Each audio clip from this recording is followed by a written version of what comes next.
For the Colts, Manning needs help. They need to get people healthy. That's not really working out, at least this week. They're still without Joseph Adai and others.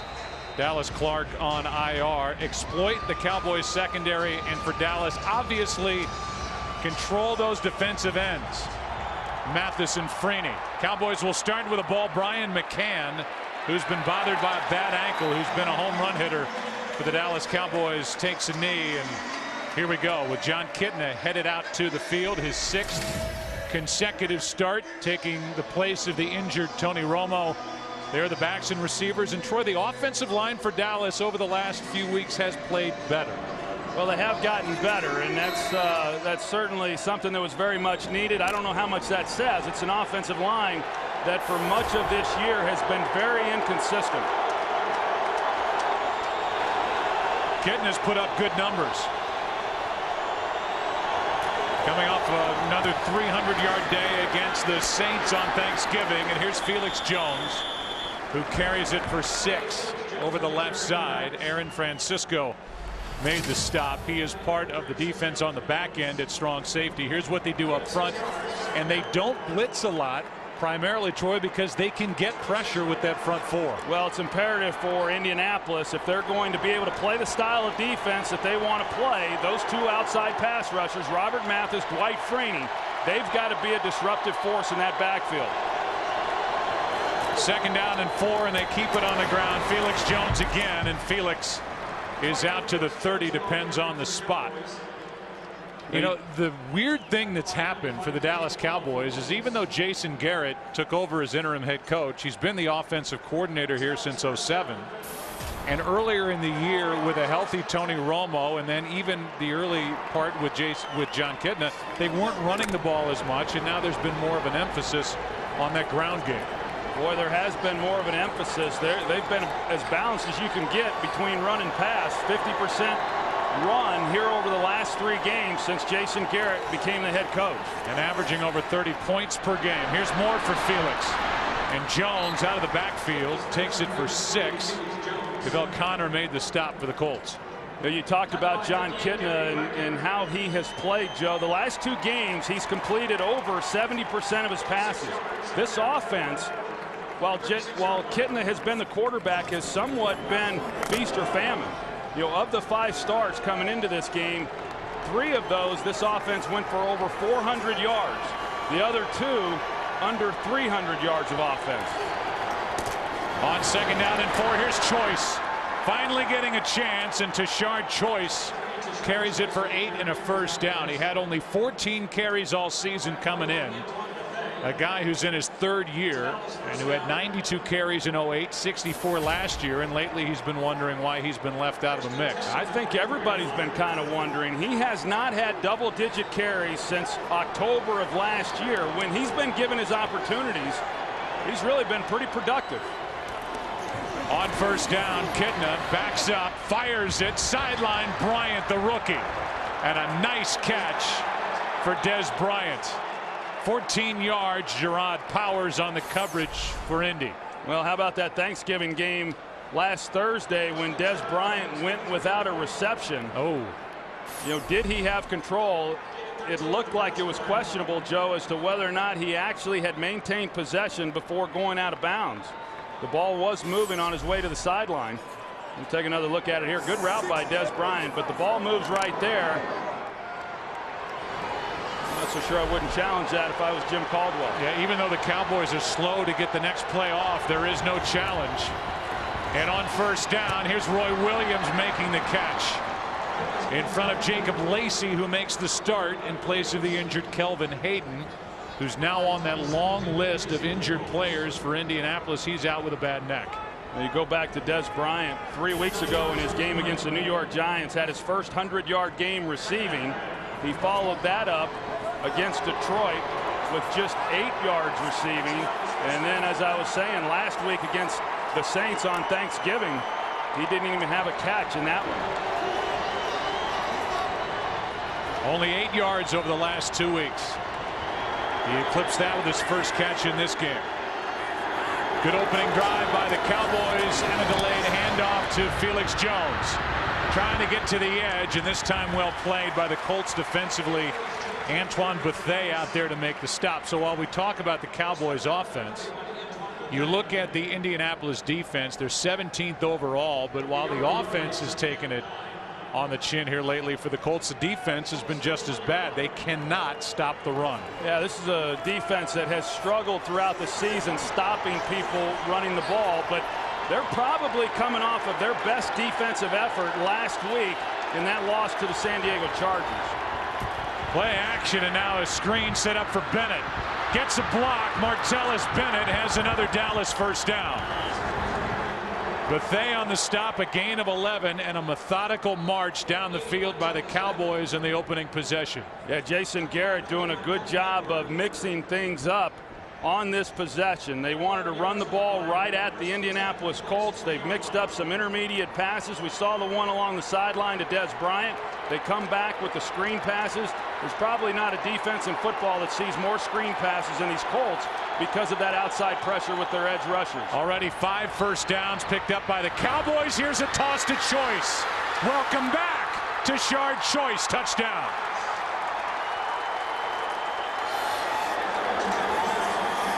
Talk about making the most of an opportunity here for the 3-8 Dallas Cowboys. 20 yards and a touchdown for Choice, his second of the year. Well, Keontae Dawson, the defensive end, he gets caught peeking in the backfield, and it's just enough to get to Shard Choice out on the edge. And then Jason Witten, he then secures the outside defender there. As you see, Gerard Powers gets blocked by Jason Witten. And a nice run there by Tashard Choice. That was his longest run of the season. 20 yards and a touchdown. 9-play drive covering 80 yards. The last 20 of it right here. Tashard Choice getting a chance. 7-0 Cowboys early. Today's game on Fox is sponsored by Southwest Airlines. Find our fares online only at southwest.com. Well, that wasn't so good for the Indianapolis Colts, was it? Very good for the Cowboys. Opening possession, 9 plays, 80 yards, 4:45 off the clock, and they made it look easy. Now we'll have the pleasure of watching Peyton Manning go to work and do his thing. Beeler gets into one. Tryon waiting for it, and he'll take it out. Justin Tryon out to the 25. So we know what happened for one offense. Tashard Choice made some moves and took it in. And now it's number 18 ready to go for the Colts, down 7. Today's game on Fox is sponsored by Bud Light. It's the sure sign of a good time. Here we go. Well, no quarterback around the NFL's thrown it more than Peyton Manning. The question is, who is he throwing it to? Lately, it's been a lot of the other team. And this time he throws for his tight end, Jacob Tamme. And so if he's not throwing it to the other team with 7 interceptions over the last 2 games, he's had to make do with the guys he's got on the outside and at tight end because of injury. I like that. They talk about what a down year this is for Peyton Manning. 22 touchdowns and 11 interceptions in a down year. Here is Tamme, who makes the catch. He's been busy. More catches at the tight end spot than anybody across the NFL over the last 5 weeks. That's good for 8. 3rd and 2 coming up. Yeah, they're fortunate to have Tamme because they lost one of their biggest weapons in Dallas Clark, and Tamme coming into this season with just 6 career receptions in his first 2 seasons. Nobody was real sure what he would be able to do in a real game. They saw him playing well in practice. He's been exceptional. 3rd down and 2, empty backfield, and that's Garcon for the first down. Pierre made the catch, good for 7. Game break. Here's Kurt. A trouble start for the Chargers against the Raiders. Darren Sproul muffed a punt. Jason Campbell and Oakland turned it into a touchdown. That made it 7-0. And Phillip Rivers just threw an interception. So Oakland marching for more. Joe, Troy, and Pam. Punting game was a killer the first time in the meeting between the Chargers and the Raiders. A game the Raiders won.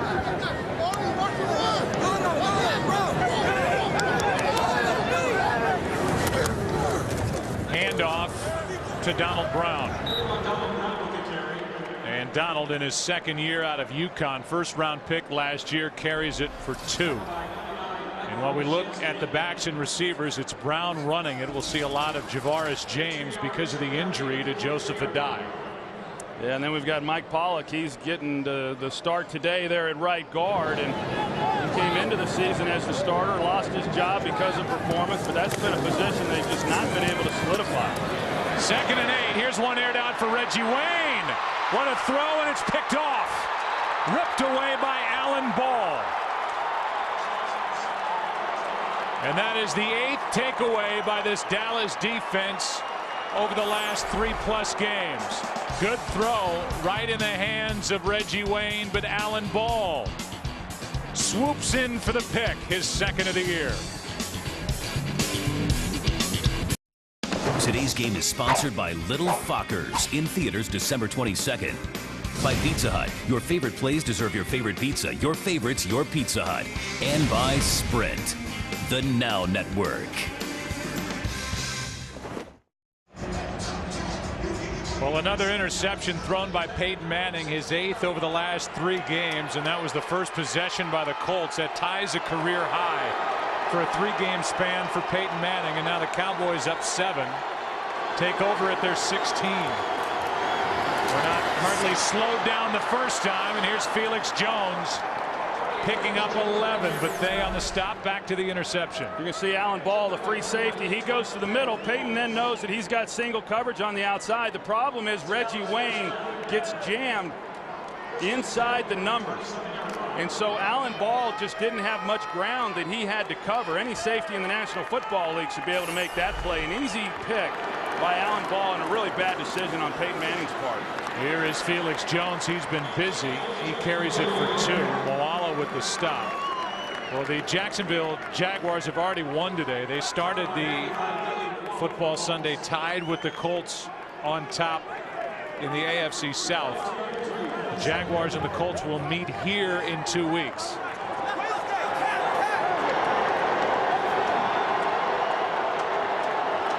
Jaguars won the first meeting with Indianapolis. 2nd and 8. Over the middle. Pass is caught. Miles Austin. And Austin is inside Indianapolis territory for 22. You know, the whole key for anybody playing the Colts, as I talked about, is you got to control these outside pass rushers. The Cowboys put Martellus Bennett out to give Doug Free some help, widen the edge, and then you're able to get the ball down the field to Miles Austin. This is a defense that, although they've been good in pass defense, it's all predicated by a pressure by those defensive ends. They don't get that. I don't think this secondary can hold up. Here is an end around. Miles Austin, who had a 60-yard touchdown run on Thanksgiving, carries it forward for 5 yards. Keontae Dawson on the stop. That's now 13 snaps, 8 first downs picked up by the Dallas Cowboys so far offensively. You know, last week's game against the Chargers, who have had success against the Colts, one of the reasons why they have had success in recent years is they do a good job, their tackles offensively, of blocking Mathis and Freeney. The Cowboys tackles, I don't think they can hold up one-on-one, but we're going to continue to see them get help like we saw with Martellus Bennett. Here is more from Felix Jones. He's got another Dallas first down. That's 9. On the Cowboys, we know that the Colts like to run an up-tempo offense. We've seen Dallas here on these first 2 possessions. They're doing a good job of getting in and out of the huddle and trying to dictate tempo a little bit as well. Felix Jones has already touched it 7 times. He checks out. Jashard Choice is in.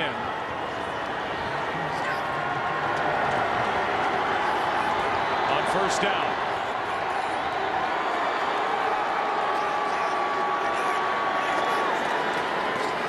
Here's Choice, cuts it back. And a nice play made by Powers to save a bigger run. It was good for 4.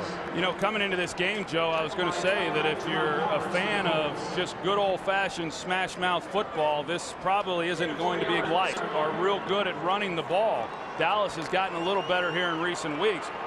Boy, looking at this, the first 2 possessions here by Dallas, they're doing a nice job of really continuing to mix it up as they have in recent weeks, but then also having some success with the running game to go with it. Here is a snap, and this has happened far too often for the Dallas Cowboys. Center exchange with a quarterback, and they couldn't make the clean connection. No, Andre Gerard, he's got a reach block, and so when you've got a center who's trying to reach like he was on that last play, quarterback really has to ride him all the way. You see how Andre Gerard has a very difficult block, and as a quarterback you got to know that, because just by that very nature the ball's going to come up a little shorter than it normally would. 3rd down and 5.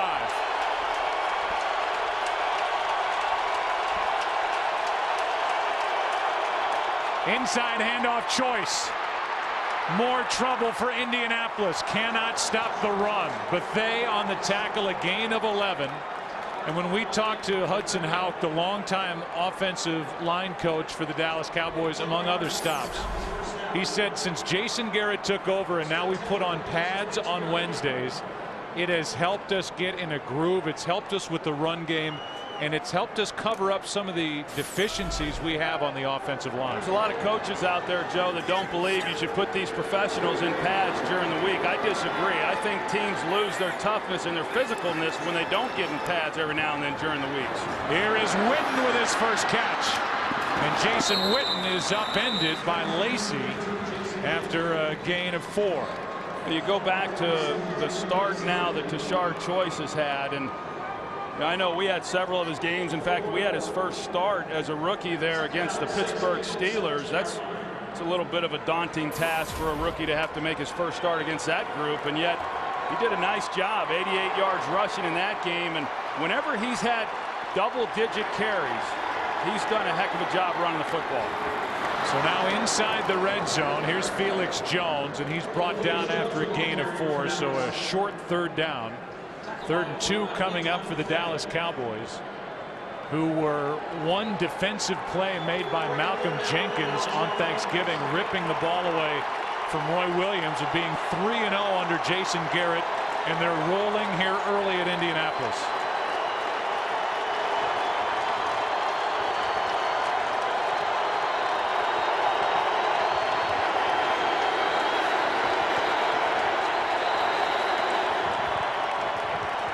Timeout taken defensively by the Colts. 3rd down and 2 when we come back for Dallas, already up 7-0.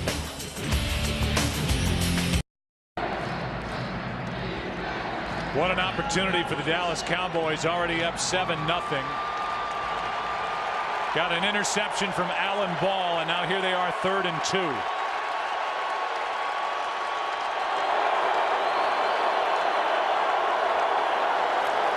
Choice gets it, and he is flipped. Good play made by Gary Brackett, who's back after missing 3 straight games with a toe injury. It's 4th down. Yeah, that really was a nice play there by Gary Brackett coming in. You're going to see him come just to the left of Tashard Choice right there. He's able to come underneath Leonard Davis, who was pulling, and then get the hit on Tashard Choice in the backfield. 30-yard try coming from Beeler, who is getting better as the season is worn on. He really struggled early. Got a big leg. And he drills this to make it 10-0. Good start for Dallas. The hole a little deeper for Peyton Manning, down 10.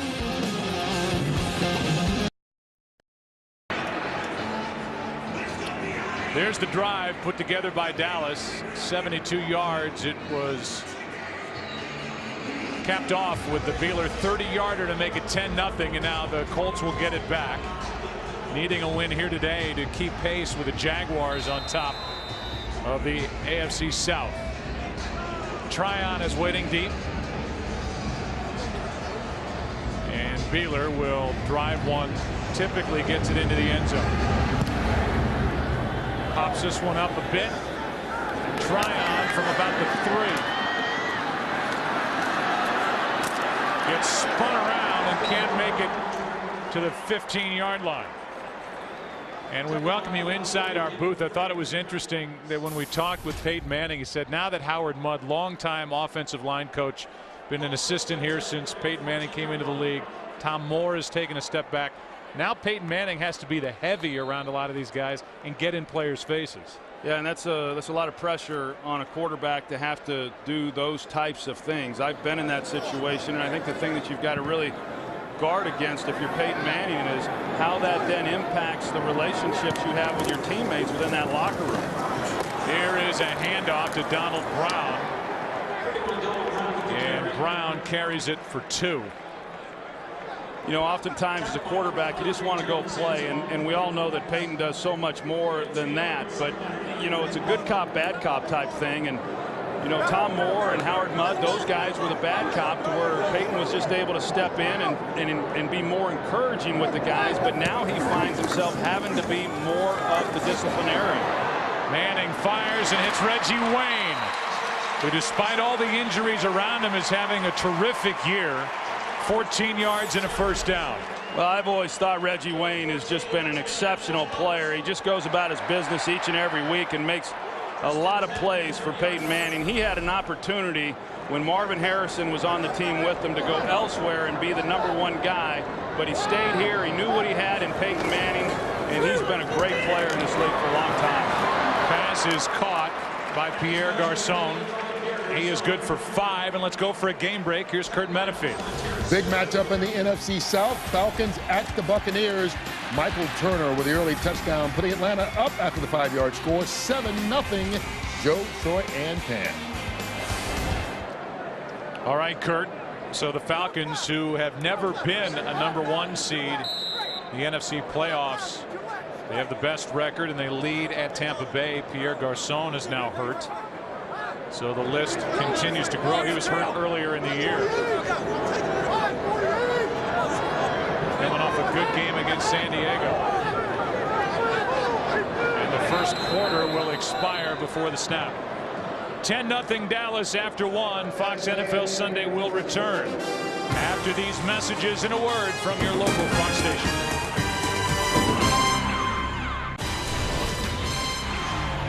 The ultimate entertainment experience with a special offer for HBO and Cinemax from AT&T UVerse. Catch the best shows in more ways than ever before. Now you can watch instantly online with HBO Go and Max Go. Plus, watch in stunning high def with 26 channels of HBO HD and Max HD. And watch whenever you want with HBO On Demand and Max On Demand. Now in HD. Get more ways to watch than ever. All free with your HBO and Cinemax subscriptions from AT&T UVerse. Get HBO and Cinemax free for 3 months. Call 1-877-814-5216 today.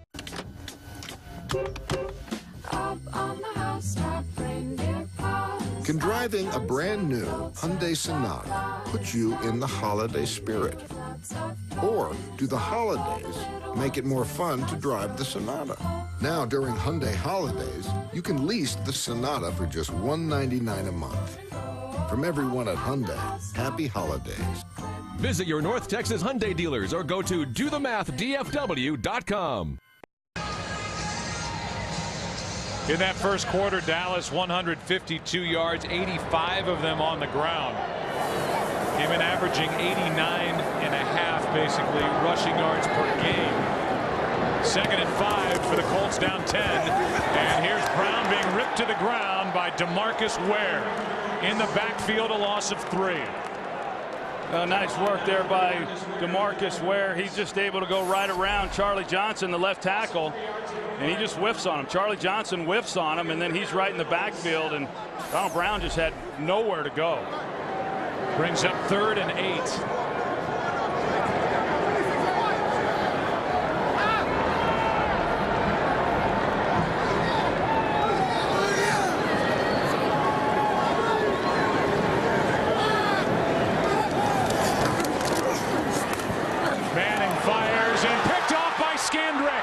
Another Manning interception. Skandrick, touchdown.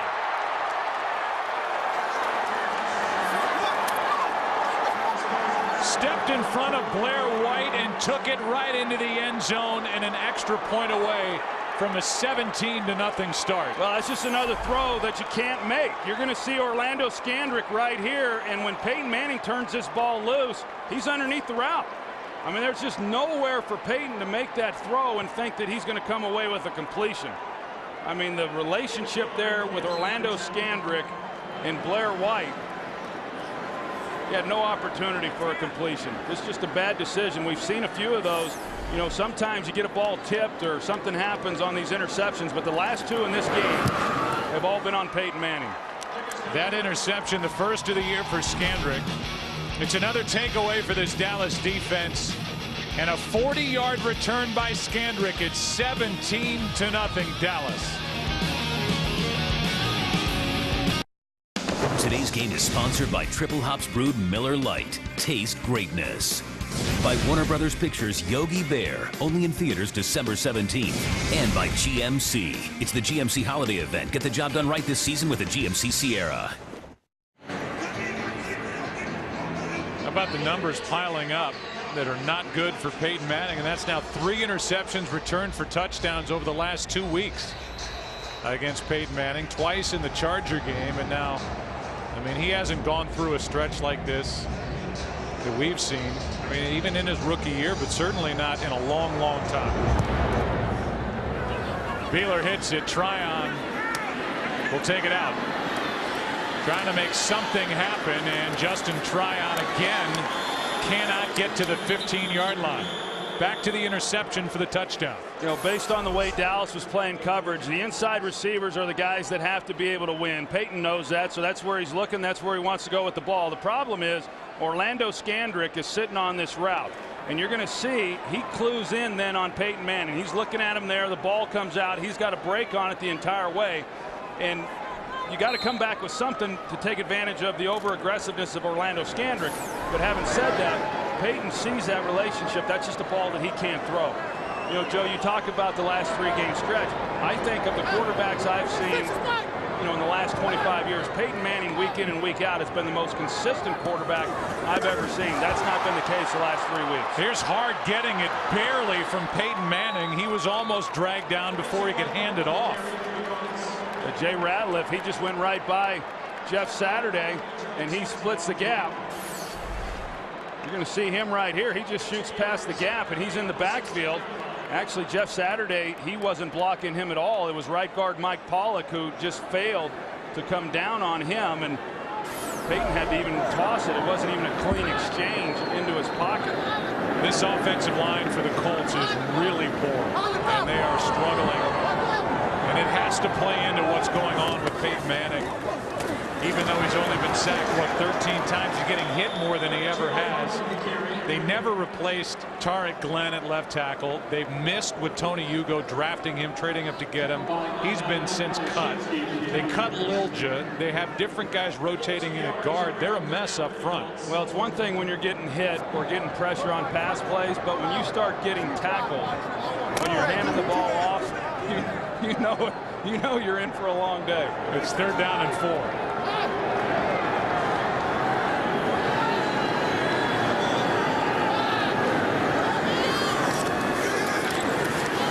Sits in the pocket and hits Garcon, who makes the catch out to the 30 for a first down. As you look at where the Colts have been after 11 games leading into this year, as they sit here now at 6-5, realize the success that this franchise has enjoyed because of, in large part, Peyton Manning and what he's done. 4-time MVP. His 204th consecutive start.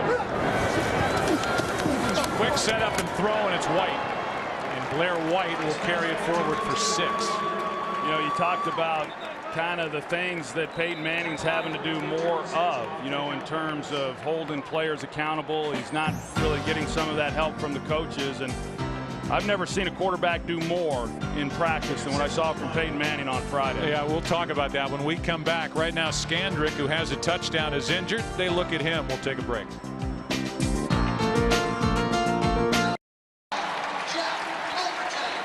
Orlando Skandrick seems to be fine. He ran into his teammate Sensabaugh. He got up and walked off. It's 2nd and 4 for the Colts.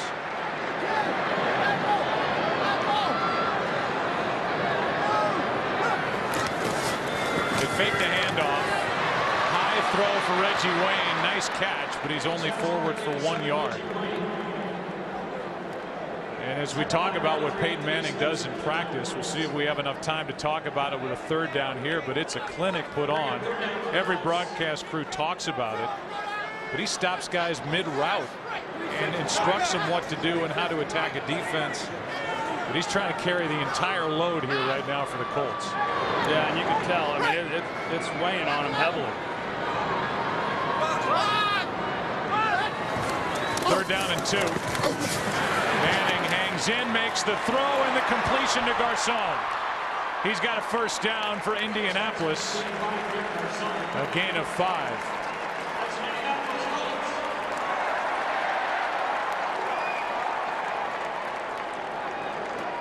Offensive coordinator is Clyde Christensen, and that comes with an asterisk. Anybody with Peyton Manning, whether it's Clyde Christensen or Tom Moore, at least in practice, they kind of take a back seat. Inside toss to Mike Hart, who gains 1. Well, having been to a lot of practices over the last 10 years, and then, of course, having played myself for 12 years in the league, I know what everyone sees what he does on Sunday. I've just never seen a quarterback do more in practice, you know, as we were talking about. And, you know, and then when you get through the year and you're losing guys the way he has and you're getting hit the way he has, I mean, this has been a tough year on him. There's no question. Here's Blair White. He's got a first down. Yeah, I think that's the good and the bad. You've got Peyton Manning. This is a timing offense. His brilliance is getting to the line, making a defense declare what it's going to do, and then changing and adjusting because he's so smart. But then you lose guys, and you're trying to fit new players in to this machine that works, and obviously there are going to be some problems doing that. On first down, the handoff to Hart.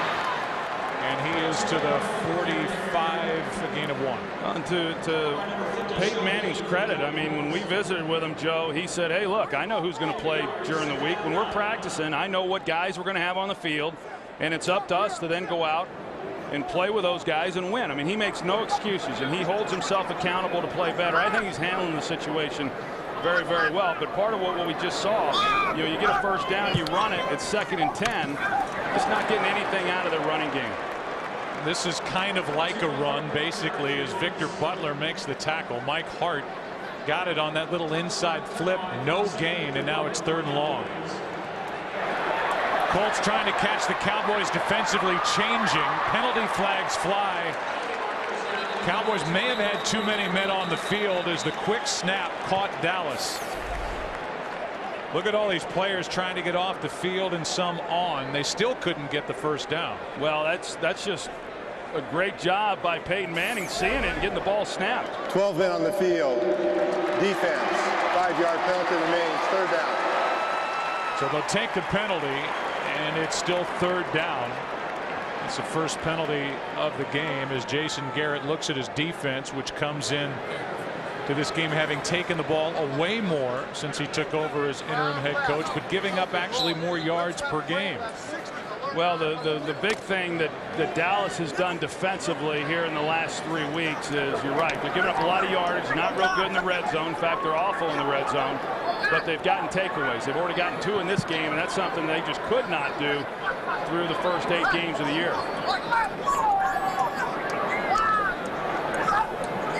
It's 3rd down and 4.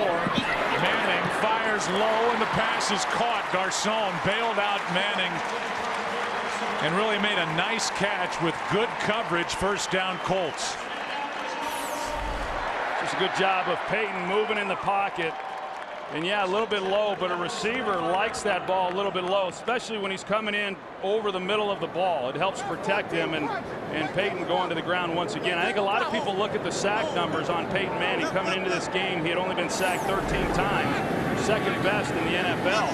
And then they just assume he's not getting hit. Well, he is getting hit. He's just getting the ball out of his hand. Here's Garcon on the end around, and Pierre is inside the 30 and still going.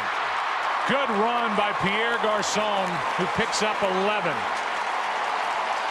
Got around Mike Jenkins and got a first down.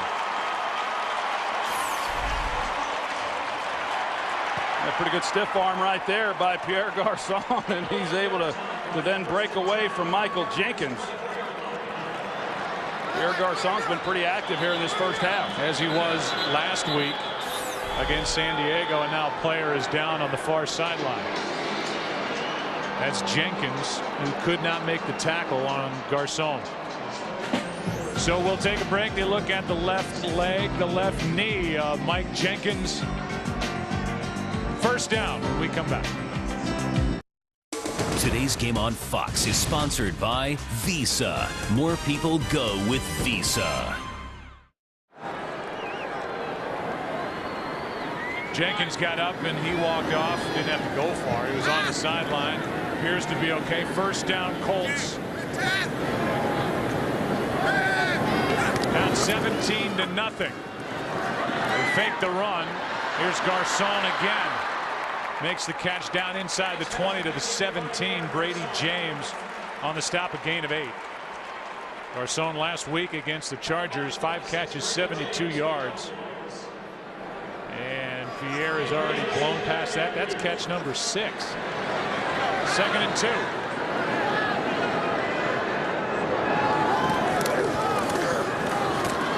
Handoff for a first down to Donald Brown.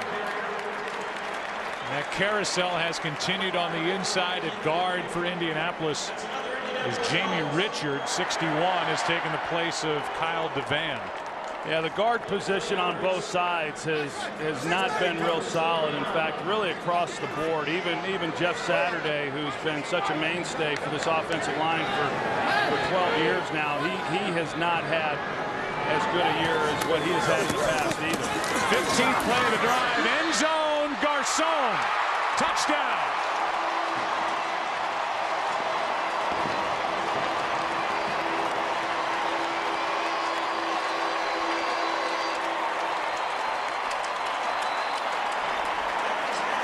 Exactly what the Colts needed. Manning to Pierre Garcon. Well, Peyton just anticipates the timing of this throw and makes a perfect pass. I mean, a good route there by Pierre Garcon, but when Peyton turned it loose, Garcon had not yet gotten into that break, and just great execution. How about Pierre? 7 catches, 55 yards, a touchdown. A 15-play drive that ends with this.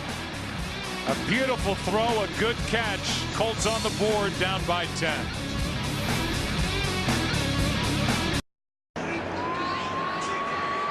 For Pierre Garcon, his 7 catches ties a regular season career high. Had 11 in a playoff game against the Jets. But for a guy who was the 4th selection in the 6th round by the Colts back in 08. Peyton Manning's been looking for him, finding him. Manning was 10 for 10 on that drive. Taking it out of the end zone is McCann. And well covered downfield by the Colts. Al Afalava made the stop after a 16-yard return. It's the first ever American Country Awards, hosted by Trace Adkins. With over 15 performances from country music's biggest stars. It's the only country music awards show where you vote for the winner. The American Country Awards, live tomorrow at 8 Eastern, 7 Central, only on Fox. That's tomorrow. Right now, it's the Cowboys up 10. Starting at their 13. Felix Jones gets 1.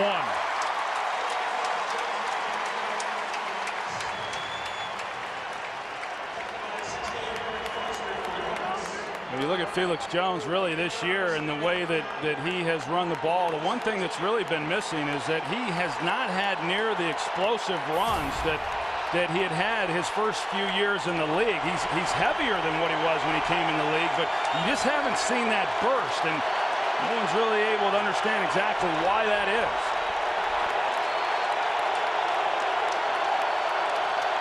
Crowd's back in it on 2nd and 9. Pass is caught by Miles Austin, 2 yards short of a first down. Lacey on the coverage. Well, they get Miles Austin involved, over the last 4 games. He really has not been all that involved compared to where he was earlier in the year. The first 2 games, he had 20 receptions. He was on pace for a monster year. Things slowed up a little bit once Tony Romo went down. 3rd down and 2.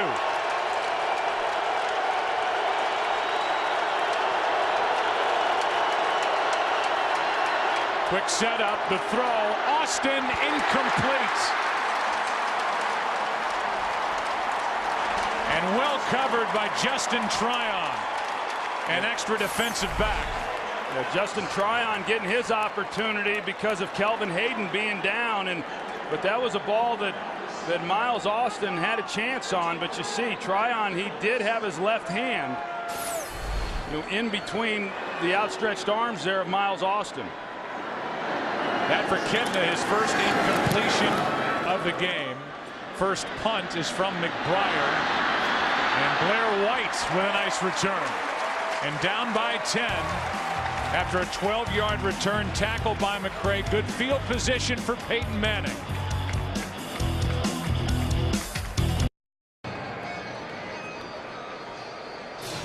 We welcome you back to Indianapolis. They're the offensive leaders, and for the Colts, a 15-play drive to get them on the board last time they had it, trying to maintain some of that momentum. You see Donald Brown, 4 rushes, 4 yards. I think I wouldn't even run the ball again. I mean, I like my chances just letting Peyton Manning throw it every down rather than waste a snap handing it off for 1 yard. And yet they still do the play fake, which should fool nobody. There you go. They're running it, and they're running it nowhere. Mike Hart to the line of scrimmage. They just cannot run the ball. No, and they haven't, Joe, in quite some time. You go back, it's been really several years since they've run the ball well. In 08, they were last in the league in yard per carry average. Last year, they were 30th in the league, and coming into this game, they were 30th. And so they've never been real good at least in recent years. But it's been really bad, and like I said, I just put the ball in Peyton Manning's hands and see what he can do with it the entire game. 2nd down and 10, Garcon, and that is well played by the rookie Sean Lee. 2nd-round pick, Troy, out of Penn State. Yeah, and that's, in talking with Paul Pasqualoni, the defensive coordinator, that is the one play that he was concerned about and knew they needed to play well against. Cowboys were late getting on the field again defensively, and this one's broken up. Jenkins on the coverage, pass intended for Reggie Wayne. And after having great starting field position, it's a 3-and-out for the Colts, who are down by 10. Yeah, and really another throw. Alan Ball is in a great position to get over the top, and he's the guy who helped break it up. And so Alan Ball has been pretty disruptive. They typically have not played the ball well in the air. We've seen they've already gotten 2 interceptions. But Peyton has tried to fit some balls in today that, with Alan Ball and where he has been, it's just not going to happen. McAfee hits it, and a fair catch is bobbled but caught by Brian McCann.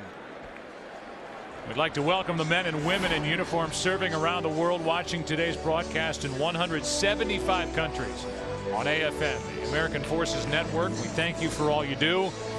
We hope you're enjoying today's telecast. That's the Fox Sports Skybox on a Southwest Asia base. 5,000 square feet filled with TVs, pool tables for the servicemen and women to watch games. It opened this summer. So here's Dallas up by 10, 3 minutes, 10 seconds left in the first half. And a delayed handoff to Felix Jones, not much. Well played up front. Gary Brackett, who's back at middle linebacker, was in the middle of it, a gain of 2. Well, I know they're glad to have Gary Brackett back. He's been the captain of this defense for a long time, and they had to move the rookie Pat Angerer from the outside to the middle when Brackett's been out. And they weren't real sure how long he was going to be able to play here today, but he looks to be moving awfully well. 2nd down and 9. Kidna's going to run, and he has run well. Has a 29-yard touchdown run already since taking over, and now he picks up a 1st down as he's driven out of bounds, a gain of 18. He just kind of lulls people to sleep because people don't expect him to run the ball, and you're going to see this open up right in front of him, and so why not? Everyone's got their back to him. Brackett was really the only guy. You can tell he's a little bit hobbled there with the toe, not able to run quite at full speed, but you know, John Kitna is one of those savvy type guys. I think he's a player who he doesn't wow you a lot when you just watch him practice, but he's the guy who's going to make the play and do something to beat you, and he's a great competitor, and he's played very well as an experienced veteran guy filling in for Tony Romo. And we'll be at the 2-minute warning when the Cowboys snap it the next time. A first down, the ball at their own 38 as they lead the Colts by 10.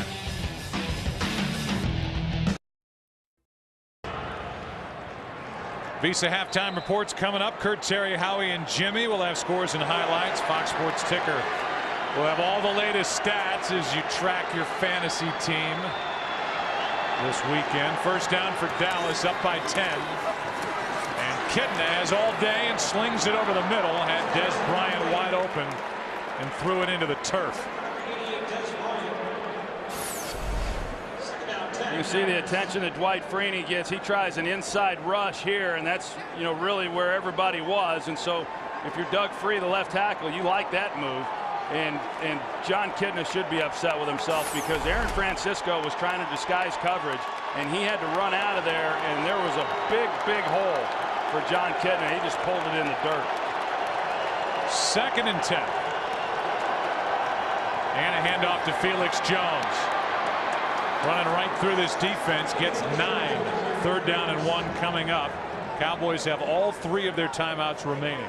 You know, momentum was starting to change there for the Colts, and they got the ball in that last possession with great field position, and Dallas defensively just did a nice job of stopping them.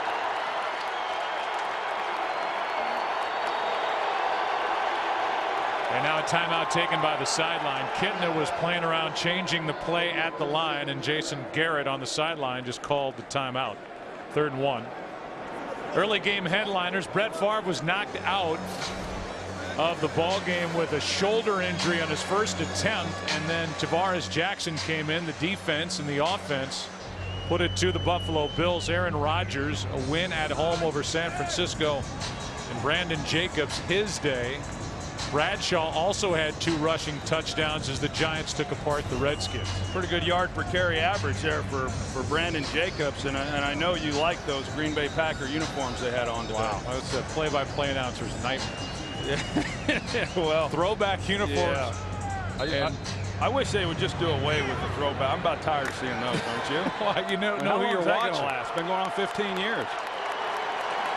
3rd down and 1. Choice at tailback. He gets it. And Tashard Choice has a first down in midfield. Hey, I like Tashard Choice. He's been so patient this year and frustrated, but he's been pretty quiet about it, really. And you know, he knew today, even though I think he's proven himself every time he's really been given a legitimate opportunity to carry the ball, you know, he knew that this was another opportunity for him to do that, and he's having a nice day. Kitna down the sideline, airs it out, in the pass incomplete for Des Bryant. It'll be 2nd and 10. During the week, Tashard Choice was sure upset, didn't say anything, but was upset by owner Jerry Jones, saying that, well, the reason he hasn't been more involved in the offense carrying the ball is because he's played poorly on special teams, which doesn't really compute. But Choice has made the most of this chance here in Indianapolis today. Yeah, he's not really great at any one thing, but he's really good at everything. You know, he's a good blocker, a good runner, and a good solid receiver also.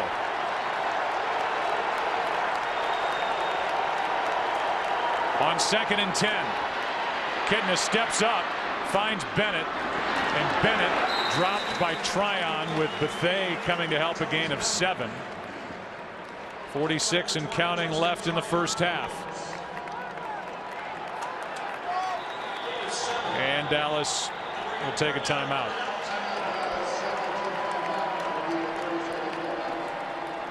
You know, John Kitna, at the age of 38, is putting up, no matter how you cut it, some of the best numbers of his career. And when you look over the last 5 weeks at what he's done compared to other quarterbacks around the NFL, he's right there in the top 5 in all the big categories. I had a chance to talk to him prior to him becoming the starter when Romo was still healthy, and I said, you know, how talented is this group? And he said, I got in the huddle one day in training camp and I looked around He said it was the most talented group he had ever been in the huddle with, and this was the second team. And so he's had some good years in this league, Joe, whether it be the time he was in Cincinnati or also as the starter there in Detroit. But this is the best collection of players that he's had around him, and I think he's really done a nice job. Took him a little bit of time to settle in. It had been a while since he had played competitively, but he's been good the last few weeks. It's 3rd down and 3. They don't hand it off. Throw it. 1st down. Austin makes the catch. Brought down by Lacey, a gain of 7. Well, what the Cowboys are doing is they're offsetting the tight end to help with Dwight Freeney, and that's what they did on the last play to give Kitten the time to make the throw. They clock it on 1st down, so back to the throw. You're going to see Martellus Bennett, how he's offset to not give Dwight Freeney a short edge to get the pressure then on the quarterback, and here's the throw. And this is a big 3rd down right here, because what happens is this leads to points. You know, if the Colts are able to make a stop on that 3rd down, then they're not going to get points. And now, in all likelihood, Dallas is going to at least get a chance to try for a long field goal, if nothing else. Be a 54-yard try from right here. Cowboys have 1 timeout left. Kitna completes it. Nice catch by Austin. Showing those great hands down to the 25, a gain of 11. Yeah, you're right, Joe. I mean, that's just him just pulling it right out of the air. That was an excellent catch. Tell you what, it's a false start. They would have a 10-second runoff, except the Dallas Cowboys have a timeout left, so they're going to get a shot here at a field goal, because that penalty shut down the running game clock. Number 82, offense. Dallas elected to take a timeout instead of having the election of having a 10-second runoff. Timeout, Dallas. 3rd and final team timeout. So they have to use their final timeout.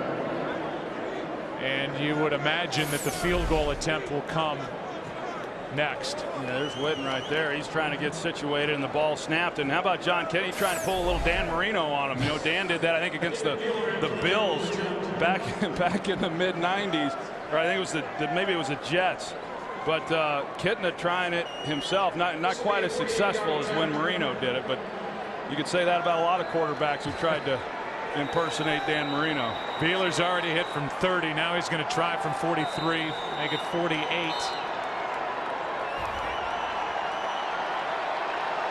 To add to what is now a 10-point lead. Good snap, good hold. Beeler missed it. So a legitimate chance, and David Beeler is now 14 of 20. Kicking field goals in his first full year of getting to do that in the NFL. He pushed this one wide right. Well, he's always got the leg. He's just been real inconsistent with his aiming. You know, I mean, usually he pulls it left. This time he pushes it right. And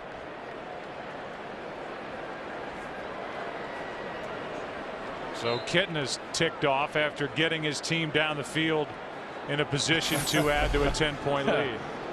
I know how the quarterback feels sometimes when you get down there in a position and you're not able to come away with any points. An 11-play drive covering 53 yards, no points. It's 17-7. Halfway through it, Cowboys have come to play. It's halftime in Indianapolis.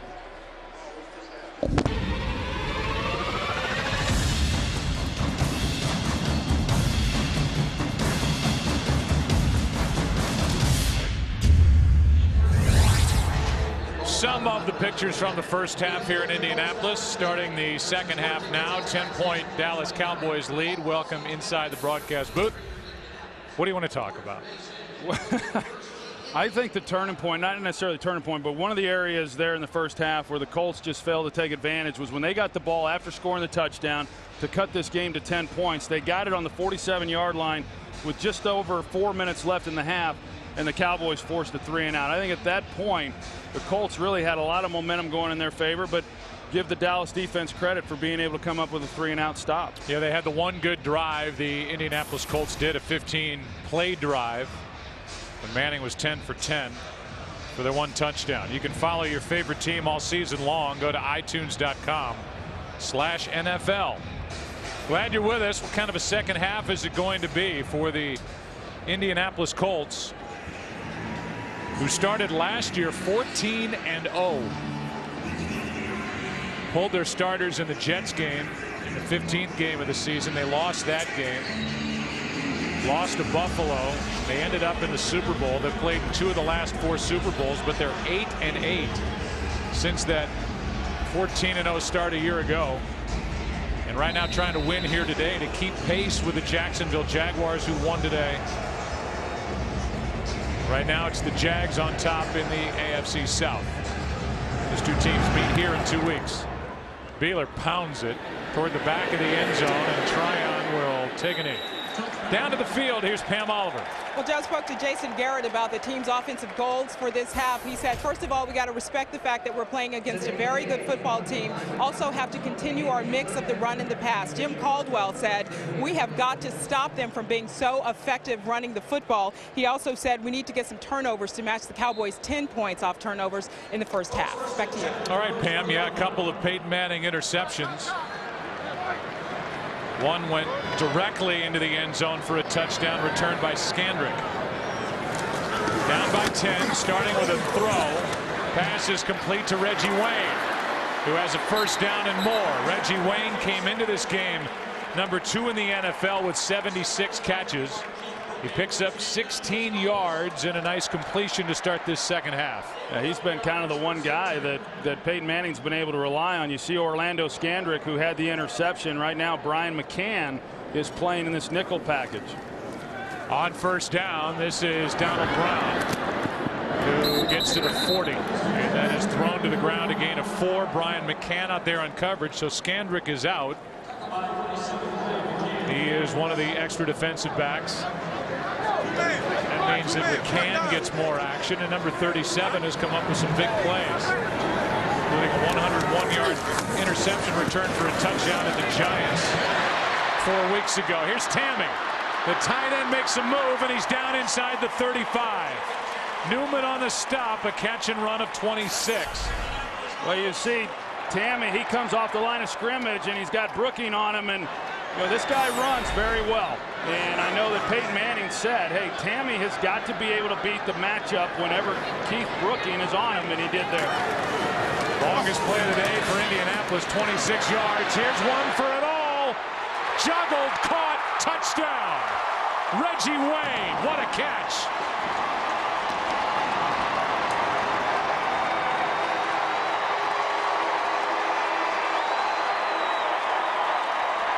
Well, we've seen Alan Ball get involved in everything down the field. This time Peyton Manning's able to hold him, and you're going to see Peyton. He's going to pump the inside, which holds Alan Ball on the inside receiver, opens up the throw, then up the sideline, and a perfectly thrown pass by Peyton Manning to Reggie Wayne. A little bobble. Jenkins was there, but a beautiful throw from Peyton Manning. 24 touchdown throws on the season, and just like that, with 1:07 off the clock, it's a 3-point game. Jenkins almost got it. Reggie Wayne did. Touchdown, Indianapolis. Today's game is sponsored by Southwest Airlines. Find our fares online only at southwest.com. By Budweiser, great times are waiting. Grab some buds. By the Ford F-150 and its 4 new engines. This is the future of truck. And by the Chronicles of Narnia, The Voyage of the Dawn Treader, Friday, only in theaters.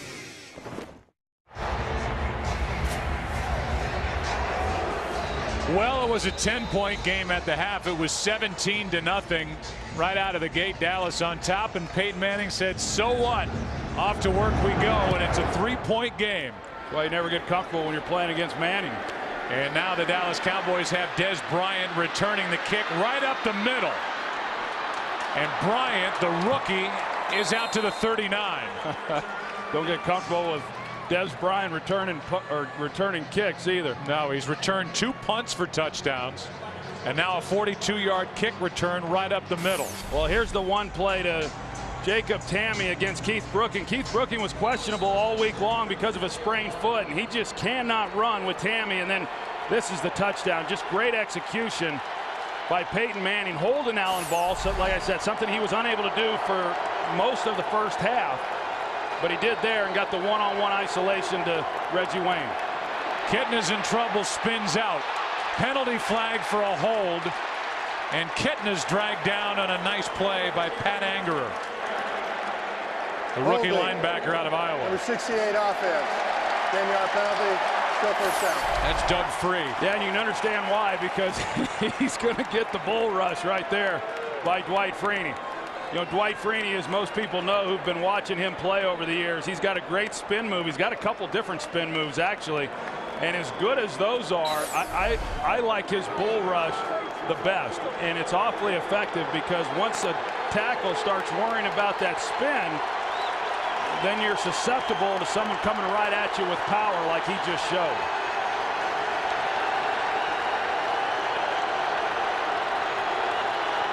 First down and 20. Here's Felix Jones. Picks up 3. Dwight Freeney was coached by Paul Pasqualoni, who's now the defensive coordinator for the Dallas Cowboys. Took over when Wade Phillips was fired, and he coached Dwight Freeney in college. He said he had unbelievable vision and could see from his spot all the way down the line, and the minute anybody twitched, he was getting off the ball. He's got great speed, too. He ran a 4.440 at his pro timing date coming out of Syracuse. Out of the shotgun on second down. Pass caught by Bennett. He's back to the 40, 3rd and 10 coming up.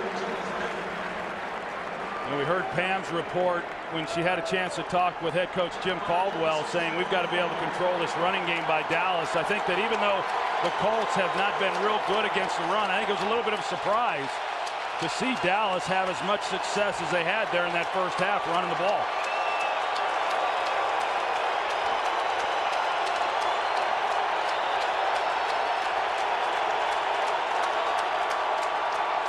Third down and 10. Kitna going to try and run for it, and he slides forward short of a first down. Cornelius Brown was there, and by less than half a yard, it's 4th down.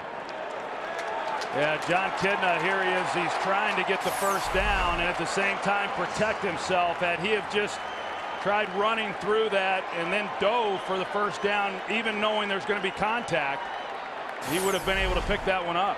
They bring McBriar on, but he's lined up wide to the bottom of your screen. And a timeout will be taken here by the Colts.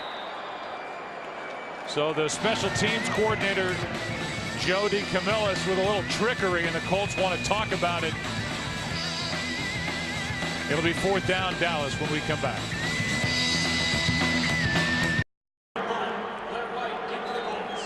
Now the Cowboys are going to punt it on 4th and 1. McBriar has had a great year. Blair White catches the ball at the 12. Fair catch.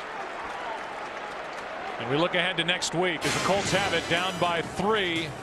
Next week, the Giants at the Vikings. Will Brett Favre make the start after injuring his shoulder today? Will it be Tavares Jackson after their win over Buffalo? Packers and Lions. Falcons, Panthers, Rams, and Saints. Later on in the day are the Seahawks and the 49ers.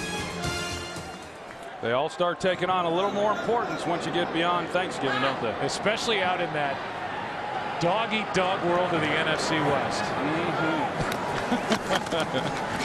Manning on first down, throws it sidearm, and what a hit. Laid on Blair White by Sean Lee.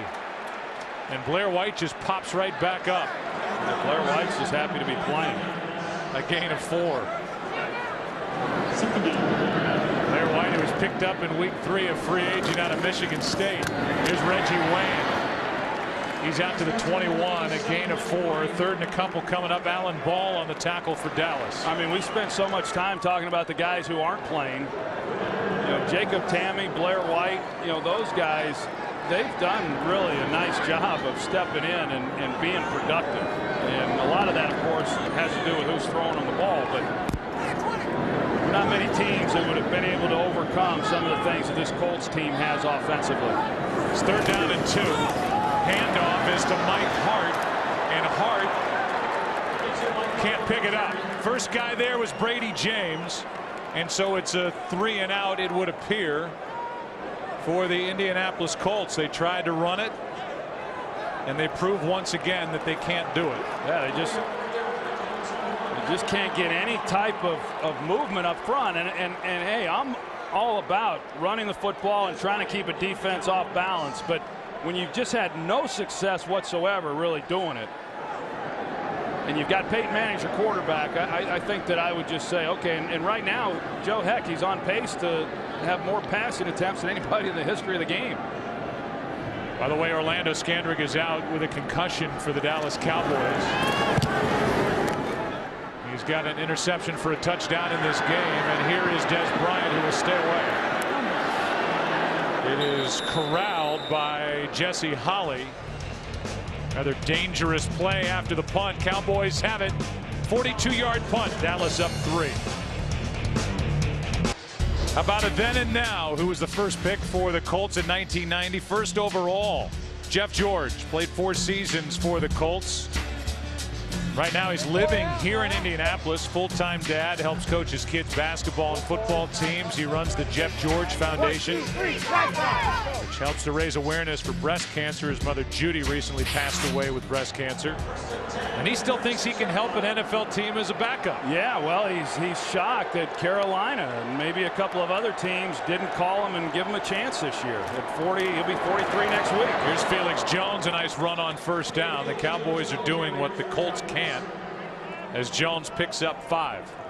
You know, and Jeff George, he ended up playing, which is surprising to me, ended up playing for 8 teams, you know, during his NFL career, and never was able to really find a home. But, well, I tell you what, you watch him throw a ball, there haven't been many that could throw it better than he could. It's 2nd down and 5 from the Dallas 41. Jones brought down in the backfield. Play made by Eric Foster.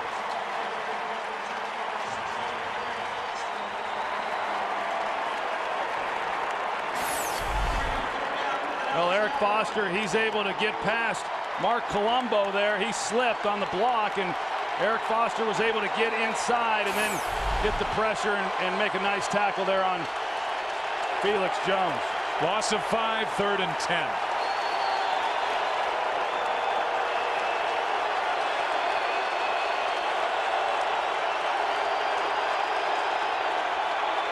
Over the middle, Witten makes a nice catch. To the Colts 45, stuck his hands out, made the grab. A 19-yard catch. You see right here the linebacker, he gets caught looking inside. That's Tywan Hagler, and because of the play action in the backfield by John Kidna, it was just enough in that zone coverage to get Jason Witten then in behind it. A nice grab by Jason Witten. Only his 2nd catch of this game. Guy who's number 4 all time in the NFL. And catches by tight end. Kidna goes down. Mathis.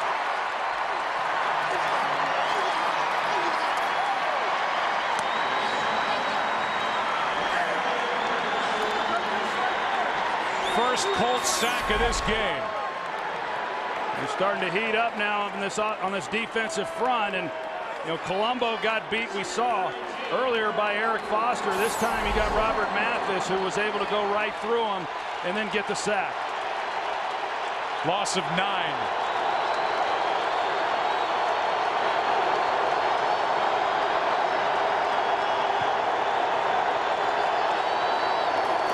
Quick throw on a completion to Roy Williams. Picking his way, gets a block from Des Bryant and gets a first down. How about 2nd and 19, and Roy Williams is good for 22. Well, they're in man coverage. Pretty well designed route there by coordinator Jason Garrett. You're going to see the upfield release by Miles Austin, and it created some traffic then for Jacob Lacey. He had to come over the top. It created a nice throwing lane for Kidna to Williams. Still a good catch by Williams on the move, reaching out to grab it. 22 yards, first down. First game back for Roy Williams after that crushing fumble at the end of the game at home on Thanksgiving against the Saints. Kidna toward the end zone. Austin out of his reach. Got behind Lacey, but They was there as well. 2nd and 10. A nice route by Miles Austin because he got up one-on-one on Antoine Bethea and was able to then beat him to the corner. And just missed on that one.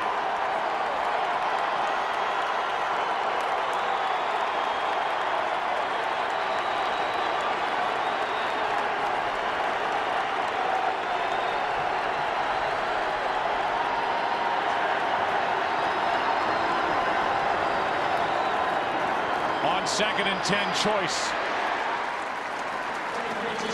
Brought down by Cavell Connor, a gain of 4.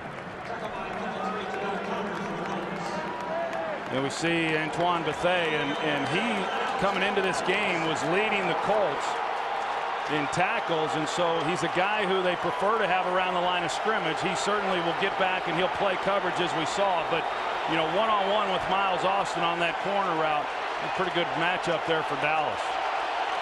Gerard Powers out of the lineup for the Colts on 3rd and 6. This one for Miles Austin, not looking for it, and almost hit him. Kitna had to get rid of it because of the blitz, and Miles Austin, that thing almost dropped right on top of his helmet. Yeah, he either did not know the ball had been thrown or he lost it in the lights, and Kitna's upset because he read the blitz. He knew he had to get it out of his hands, and he had one-on-one, and Cornelius Brown, he never saw the ball either, so had Miles Austin have been able to locate it, he would have had a pretty easy chance to pull that one in for a touchdown. And here's a reaction from Kitna. And now a field goal try, 46 yards for Beeler, 1 of 2 on the day. And after pushing a 48-yarder his last time, he drills a 46-yarder. I don't know what Kitna would have done had he missed that one. Applause from Jason Garrett, whose Cowboys are up by 6.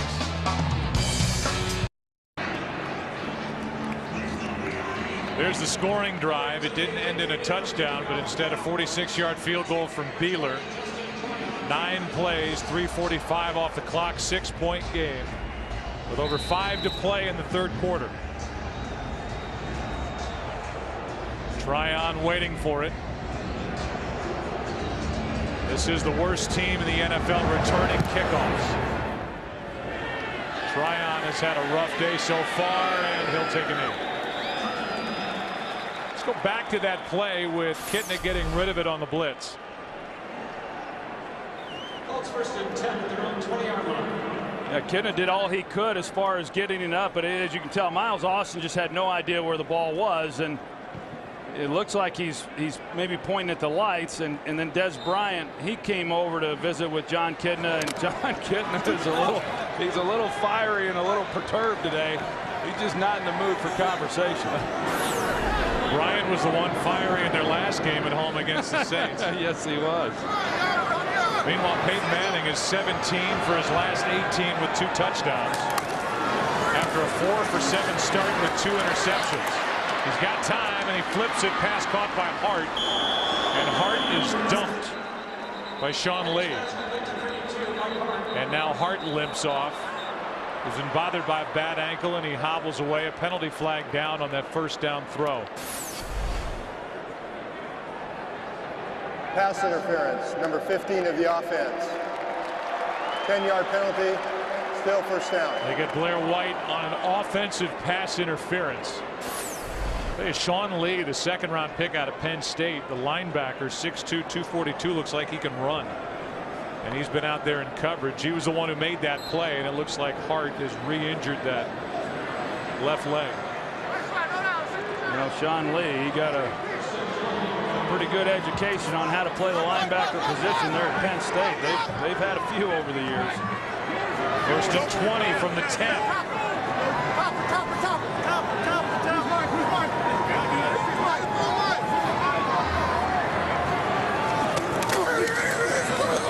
Pass up the seam for Tammy, can't hang on. Sensabaugh broken up. Yeah, it was just Peyton Manning trying to fit one in there to Jacob Tammy, knowing that it was going to be contested because of Sensabaugh, the safety, being in a pretty good location to make a play, and he's just hoping that he could fit it in before Sensabaugh would be able to make contact, and you know, just an awfully tough catch there for Jacob Tammy to try to pull in.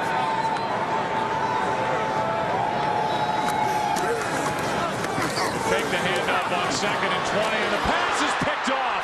Intercepted by Lee. The rookie with his first. Sean Lee. Touchdown. Manning trying to force it to Blair White. Those two talk, and it's another pick 6 against Peyton Manning. And another easy one to make. You know, Sean Lee was playing deep. He was basically playing deep middle.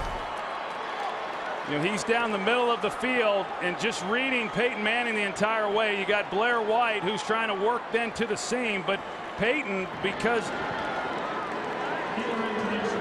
Peyton Manning never saw Sean Lee, and I think part of that, you're seeing Peyton Manning today telegraph throws that you just never saw before. I think part of it is he's not real sure where his own guys are going to be, so he can't so much focus on looking guys off.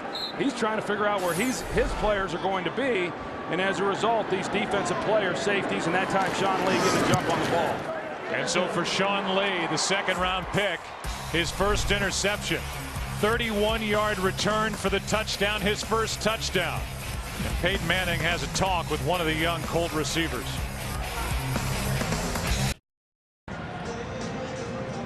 How about now 10 interceptions in the last 3 games for Peyton Manning. 4 have been returned for touchdowns, 2 last week, 2 today. And it's a 13-point Dallas Cowboy lead. I'm just seeing Peyton Manning do things that, you know, as far as staring down receivers and not moving defenders, I just never seen him do those types of things in all these years. Tryon will just take a knee. Let's go back to that interception by Sean Lee. Yeah, you can see Sean Lee right here, and he's just going to drop deep middle. And he's reading Peyton Manning the entire way. You see Peyton, all he's doing is trying to figure out where Blair White is going. And Sean Lee, a rookie 2nd-round pick here, you know, I think he might have kept that ball. Not many guys, and as a rookie, get a chance to pick off Peyton Manning, but he got pressure in the pocket, as you see, and he got a little banged up. Sean Lee did. He doesn't have the ball with him, but we're seeing Peyton Manning just doing some things in this game and really in the last few weeks that we're just not used to seeing. I think, again, it goes back to having all these young receivers around him. Javaris James goes to the line of scrimmage. Let's go for a game break. Here's Kurt Menefee. Same highlight, different game. This time it's Seattle linebacker Lofa Tatupu picking off Jimmy Clausen and returning it 26 yards for a score. Seattle has scored 17 unanswered, has a 3-point lead over Carolina. Joe? All right, Kurt, thank you. Seattle very much alive in that poor NFC West. Manning throws and completes. Reggie Wayne with a flag down. Thrown in the secondary.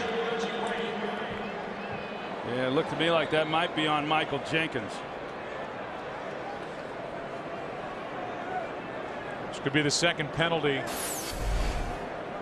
on Indianapolis, or is it against the defense and Jenkins? It appears Jenkins. There's no foul on the play. The result of the play is a first down. So you saw that contact, and one official overrules the other. They pick up the flag, and it's a 17-yard completion to Reggie Wayne.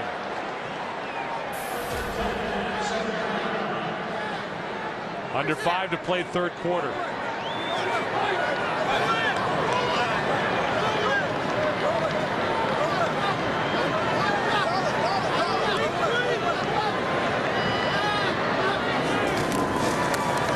To Javaris James. And James over the left side with one of the better runs of the day, a 5-yard gain. Brady James on the stop. And you can talk about Troy trying to force the run, but a lot of that's got to be Peyton Manning up at the line. He seems to have free will and reign to do whatever he wants, either into a run, out of it, and yet he's still trying to stick with it.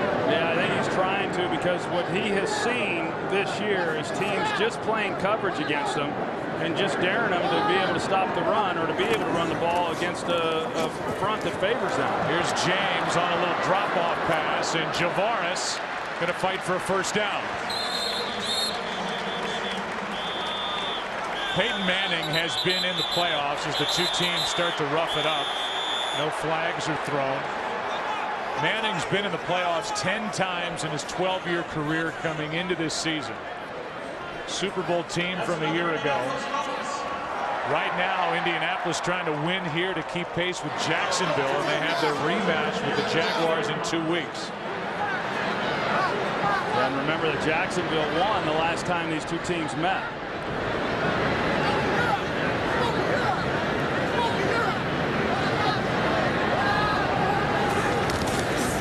Handoff to Javaris James, who spins into Dallas territory, but flags fly. Umpire threw it. Here's Pete Personal Morelli. foul, grabbing the face mask, number 81 of the offense. 15-yard penalty, still first down. Brody Eldridge. You're going to see right here, Dallas is playing with the safeties deep right here. The tight end is the one who had the penalty called against him, but the safeties being deep means that they are playing coverage, and now you've got a numbers advantage to be able to run the football, or you should be able to. And that's what Peyton Manning has been looking at, not just in this game, but he's been looking at it each and every week. And so teams are playing coverage, and with that, you've got to be able to run the ball somewhat effectively on early down. It becomes very difficult to continue to try to throw the football into those looks, but Peyton, I know, is getting frustrated with the lack of success doing it. Here's Javaris James after the 15-yard penalty, which is a big one. Thrown to the ground by Brady James after a gain of just 4 with coming up on 2 minutes left in the third quarter. And there is Mike Hart, who is again bothered by an ankle injury. Joseph Adai, who does everything from the running back position for the Colts, is missing his 6th straight game with a neck injury. May come back next week. They need him. Manning to the sideline. There's Eldridge. And Brody makes the catch, a gain of 8. Clock continues to wind. 3rd and long coming up. And what happens then is, because Dallas is playing, they're just determined not to give anything deep down the field. And so Peyton is having to be very, very patient. Now you're sitting here looking at a 3rd and 12. And he knows in order to pick up this first down, he's got to try to get the ball down the field, something that's been hard to do. Cowboys are showing blitz. And Manning checks out of something.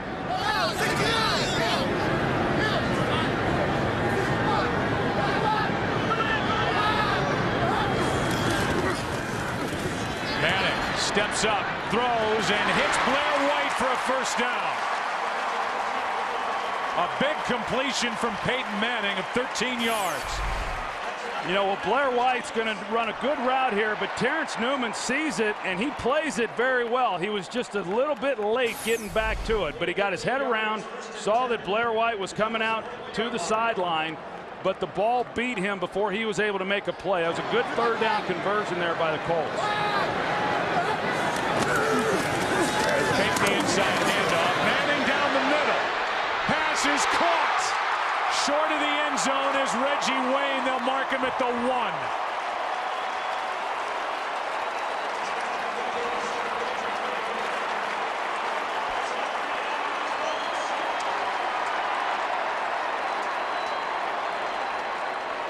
Third quarter is running out of time, under 10 seconds. It's 1st and goal from the 1. Reggie Wayne, incomplete. And that's how the third quarter will end, with an incompletion to Reggie Wayne. So here are the Colts needing a win, down by 13, 2nd and goal from the 1. When we start the 4th, back after this from your local Fox station.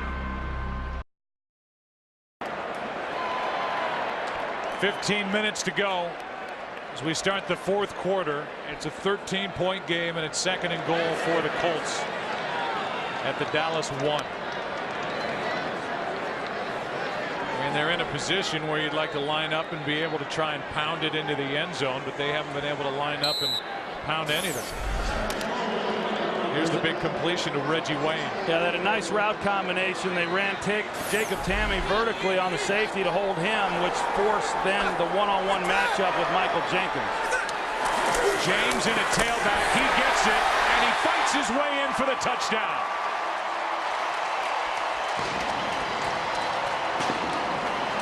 And a good effort by Javaris James. His 3rd rushing touchdown of the season. Yeah, you're right, because he got jammed right at the line of scrimmage, but he was able to keep his feet going and then just get enough to get it across the goal line. And you know, that's a nice drive by the Indianapolis Colts. I mean, as inconsistent as this game has been for them offensively, and as much as Peyton Manning has struggled, they do have big playability. And they keep showing, and now it's a 6-point game. The key play, the 40-yarder to Reggie Wayne. Set up Javaris James to pound it in. 27-21. Cowboys on top. Today's game on Fox is sponsored by Jeep. By UPS. Let UPS put the power of logistics to work for you. And by Subway Restaurants. Try the meltastic new Chipotle chicken and cheese today. 27-21. Reggie Wayne has been doing it for a long time. He set it up. He's got 7 catches in this game. He got a 40-yarder from Peyton Manning. 83 catches on the season, 751 completions from Peyton Manning in the time they've spent together. It's the #2 duo in yardage in NFL history. #1 is Peyton Manning and Marvin Harrison. Here's Des Bryant, a little hesitation, showing off his speed. Gets by McAfee, penalty flag comes in.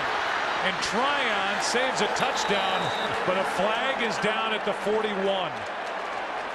He is electrifying. Boy, I'll say, he showed great patience there, and I think he kind of lulled everybody to slow down a little bit. And then he saw a little crease and hit it. The flag was thrown late in the return by Des Bryant. Here's the call. During the return, holding, receiving team, 10-yard penalty, first down.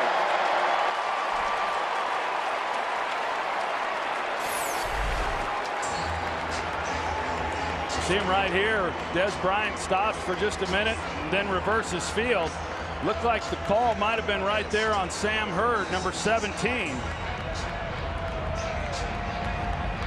And it looked like it was a design deal that Des Bryant was going to start to his right, show that it was going to be a return right, and then reverse field and make it a return left. It was a great return without the hold by Sam Hurd. It was an 85-yard return, and instead of starting at the Colts 16, because of the penalty, now the ball is marked at the Dallas 32.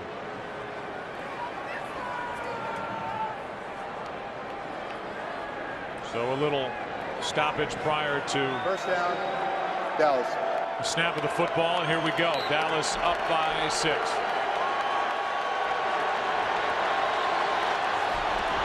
Kitna sets up a screen with Felix Jones. Good play. Welcome back to this linebacking core. They have players now in their normal positions, and Tywan Hagler came up to make that play, as that group has been solidified with the return of Gary Brackett. Here are the offensive leaders for Dallas. 147 yards through the air for Kitna. Choice 51 yards on the ground as he is welcomed back with more action for Dallas here today. Here's Felix Jones, well played. Moala.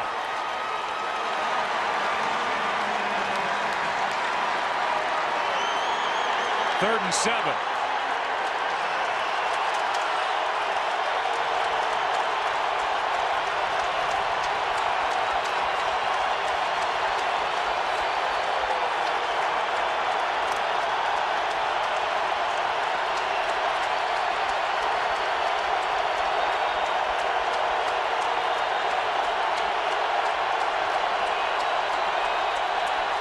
Here come the Colts. Down goes Kitna. Freeney.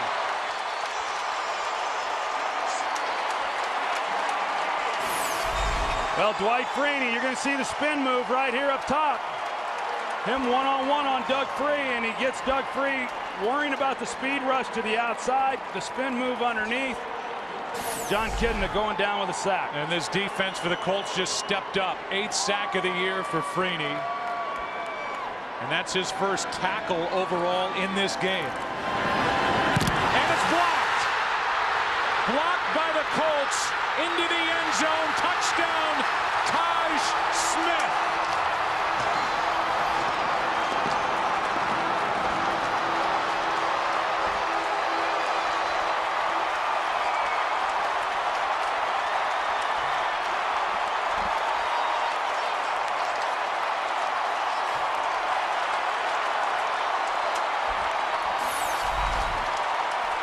Smith comes right through here. They overload that one side. They got what they wanted. And Smith then just has to be able to make the block. He gets a favorable bounce and is able to recover it for the touchdown. Just added to the active roster this week. He was on the practice squad of the Colts in 08 and 09. Now the Colts are leading for the first time in this game. Smith made the play. McBriar has his first punt blocked all year. And now the Cowboys are down by 1. Well, Taj Smith made the play for the Colts. Their last blocked punt return for a touchdown was in '89 against the 49ers. And Smith, who had a good preseason but hurt his hamstring during camp, was cut. The Colts had to wait until November to re-sign him, just activated him. And he makes the special teams play to put the Colts on top for the first time all day. Dez Bryant can't make the 20. Cavell Connor on the stop. Here's the block.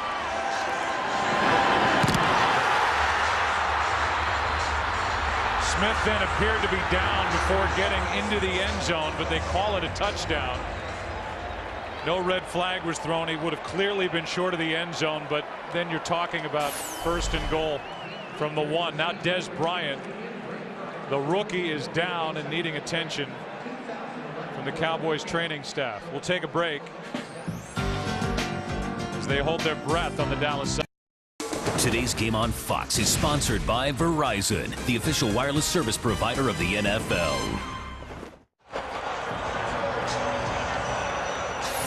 They were looking at the right leg. It might be the right ankle or knee. And Dez Bryant needs a lot of help to get off the field after returning that kick. You see the foot, ankle underneath the body of Cavell Connor. Always the danger of somebody that effective as a receiver returning kicks. As Felix Jones picks up 3. Antonio Johnson made the stop, and here's one more look at Dez Bryant. A tackle by Cavell Connor. Yeah, they were looking at the right ankle, and Dez Bryant had a high ankle sprain going back to training camp that's been kind of bothering him throughout the year. But how about the difference special teams made on that last possession? You get the Dez Bryant return that's brought back because of penalty on Sam Hurd, and then you get the Taj Smith punt block, and a big chain of events just on special teams alone. On second down, on the ground, the carry by Felix Jones for a first down. And Dallas gets 10 yards from Felix Jones.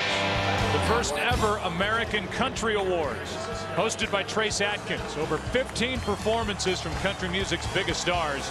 The only country music award show where you vote for the winner. The American Country Awards live tomorrow at 8 Eastern. 7 Central, only on Fox. First down, Dallas. You know what I'll be watching tomorrow night?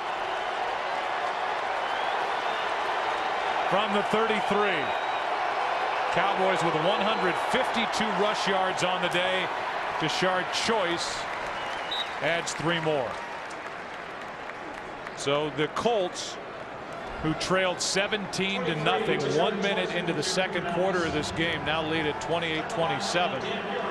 Special teams coordinator Ray Richleski for the Indianapolis Colts has to be pleased with what Taj Smith was able to do on that block punt for the touchdown. Well, no doubt. I mean, it's been big plays, whether it's the block punt or the offensive side of the ball. We've seen the interceptions, the interception for a touchdown by Sean Lee, but the Colts come right back with big plays to get themselves right in the game. Here's Choice, and he's tripped up. Good play made by Buffet. Might have saved a big play. A gain of just 1. Yeah, that was a nice play because he had blocking out in front. And it looked like that was going to go for a nice gain for Choice had Bethea not have been there to make that play. So now once again a critical third down play.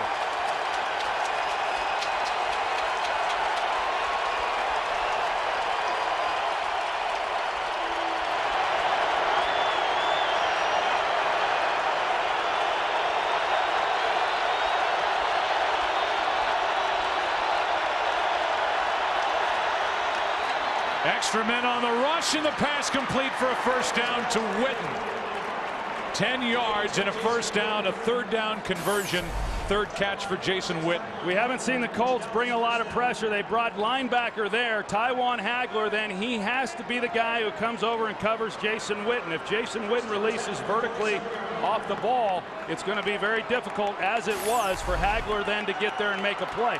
Trying to disguise what they were doing within the defensive scheme. Freed up Witten for that first down.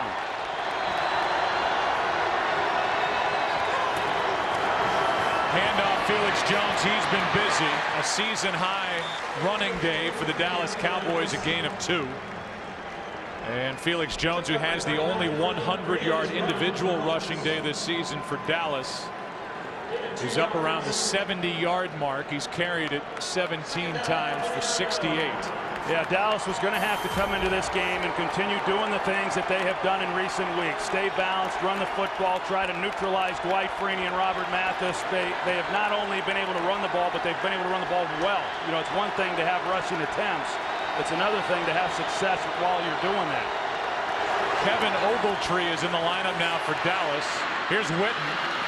And he is tripped up, brought down right at the marker. Ogletree, who's been inactive for 7 straight games, a special teamer, was moved up to the active list. Now with Des Bryant out with the ankle injury, Kevin Ogletree, who doesn't have a catch all year, is in an important spot for the Dallas Cowboys, and we are going to get a measurement. You know, Jason Witten, I know, was a concern coming into this game. He is each and every week. But Larry Coyer, the defensive coordinator, he said, we do not have a guy on our team defensively that can cover Jason Witten one-on-one. And we've seen that. On that last play, he was one-on-one, and he had several steps on the defender. First down, Dallas.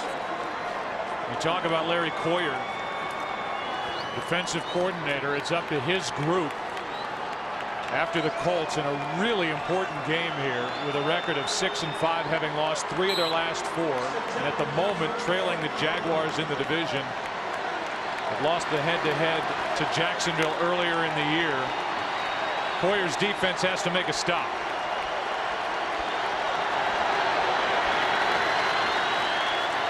Choice gets it, and Tashard pushes the pile down near the 38, a gain of 5.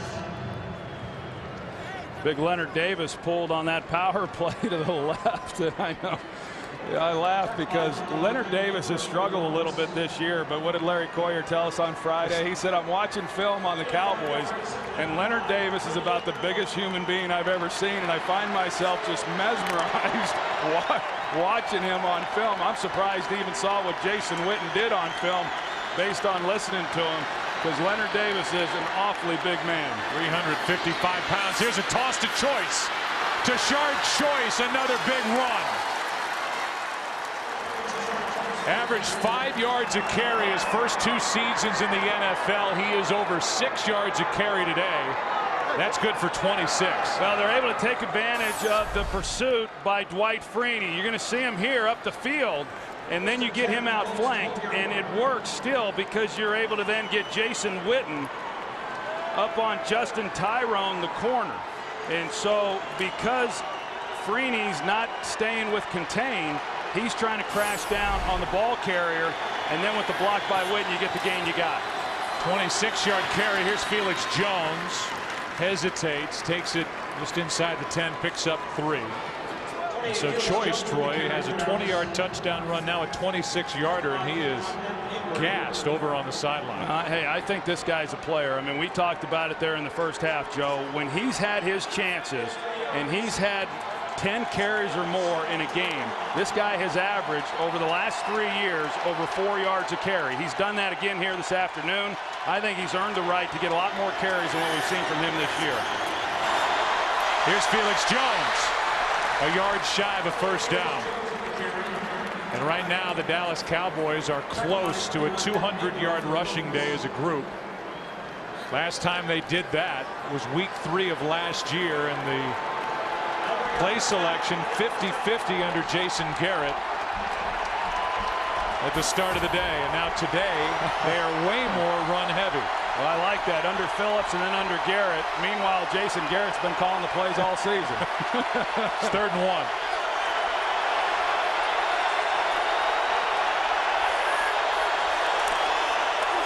Felix Jones, first down. And how many times, Troy, do you and I talk to coaches around the NFL, and it's boring, and they all say it? We've got to run the ball. We've got to stop the run. And the Colts can't stop the run, and they have proven all day that they cannot run the ball. Well, that's right, and that's been a real problem for this Colts team, both offensively and then defensively as well. I mean, when you're able to take some of the pressure off of Jon Kitna by running the ball for over 200 yards, I mean, that's nice. We've seen how difficult the sledding's been for Peyton Manning. Choice came down short of the goal line. Got about half a yard. Brackett made the stop, 2nd and goal. You know, I'm impressed, though, Joe, with this Dallas team. You know, for a team that comes into this game at 3-8, and they just don't let up. We've been watching them now for the last 4 games, and you would never know watching this team play that they're out of the playoffs. This is a spot where they would likely go for 2 if they score a touchdown. They trail by 1. That one's batted down. Knocked away by Keontae Dawson. It's 3rd and goal. Yeah, he just gets his hand up, and Kidney's trying to, looked like he was trying to throw the fade route, but that was an awfully, no, he had to slant there to Miles Austin, and Miles Austin certainly was open. So Keontae Dawson just saved a touchdown pass.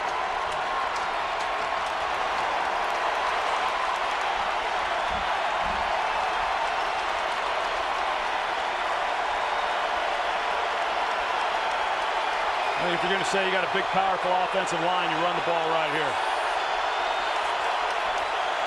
Choice doesn't get there. Angerer, the rookie, the first one there.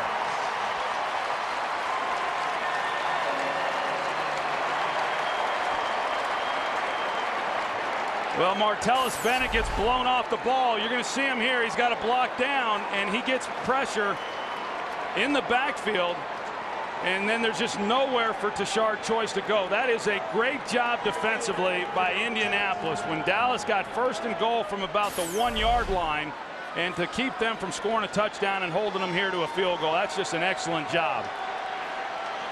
This is less than an extra point distance-wise, 19 yards for Beeler, but nothing's been automatic. That is. Penalty flag is down. They're going to have to make him re-kick. It's a delay of game, so that'll turn it into a 24-yard try. And I know you have to take the points. I know there's no decision when you've got 4th and goal from the 1. You haven't been able to get in, but now you're going to kick a field goal, and you're going to give the ball back to Peyton Manning, where you only need to get into field goal range with a guy like Vinatieri waiting on the sideline. You're 3-8. You're out of the race. I mean, I think you could. It's at least worth the discussion. Well, 3-8 or 8-3. I think Jason Garrett is calling this to do what he thinks will help him win the game. You have to take the points here and take the lead, but it certainly does change what Peyton Manning is thinking over on that Colts sideline. So a 24-yard try to regain the lead.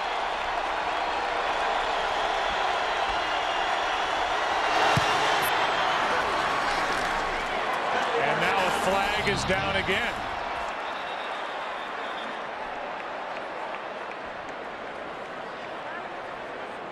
Let's see what the call is. Foster took a leap onto a teammate's back. And Jason Garrett, it's definitely against the Colts as they explain it to Jason Garrett. Here's the call. Unsportsmanlike conduct. Number 68. The defense. Leverage.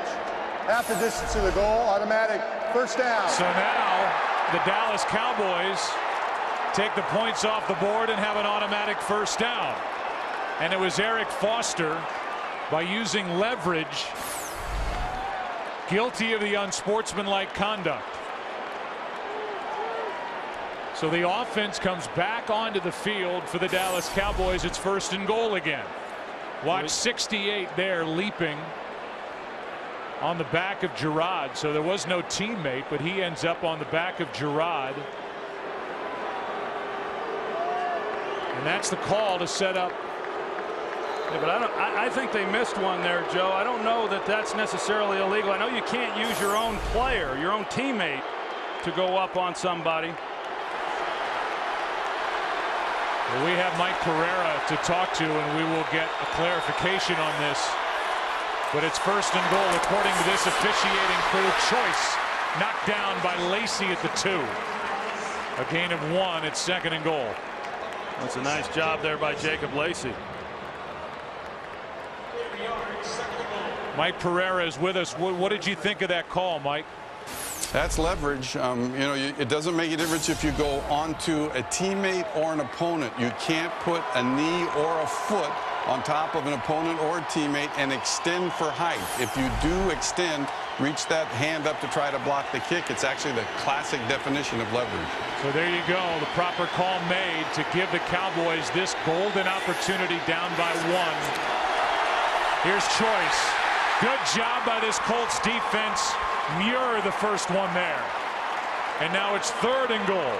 Well, they're just beating Dallas off the line of scrimmage. You're right. Dan Muir, he just splits right through the offensive line there of the Cowboys. And again, he's in the backfield. We've seen it each time that Dallas has tried to run the ball. This defensive front for the Colts is just whipping this Dallas Cowboys offensive front.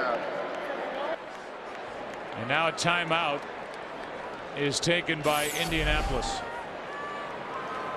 Jim Caldwell, the head coach, came running down to call the timeout.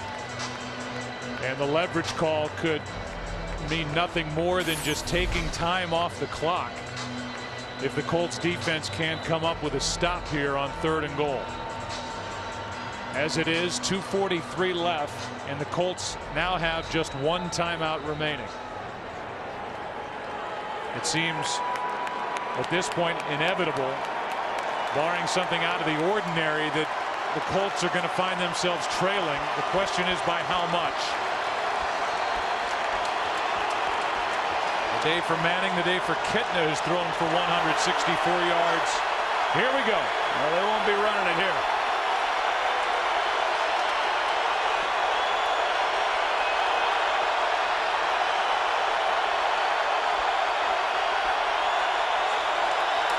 Wide snap. Kitna.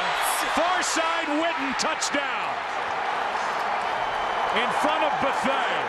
And a beautiful throw from John Kitna for the touchdown. Hey, just one-on-one on Antoine Bethea. And Bethea was actually in pretty good position at the snap of the ball. Just Jason Witten just outruns him to the sideline. They're in the flat route. A real simple job by Jason Witten coming off the line of scrimmage and then just racing to the flat. And John Kitna puts it on him for the touchdown.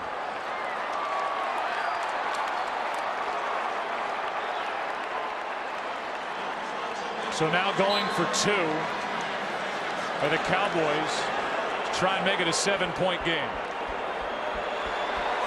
Dallas Cowboys have converted 1 2-point conversion this season and went to Witten.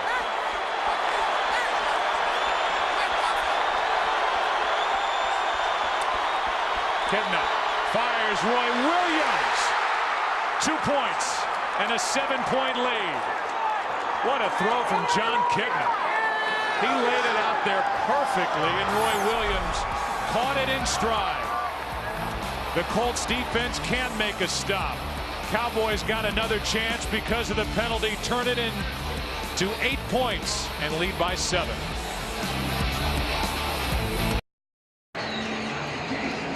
Look at the numbers on that scoring drive. 18 plays. That's the longest scoring drive of the season for Dallas. 10 minutes off the clock. That's called playing keep away from Peyton Manning. And 14 of the 18 plays were running plays.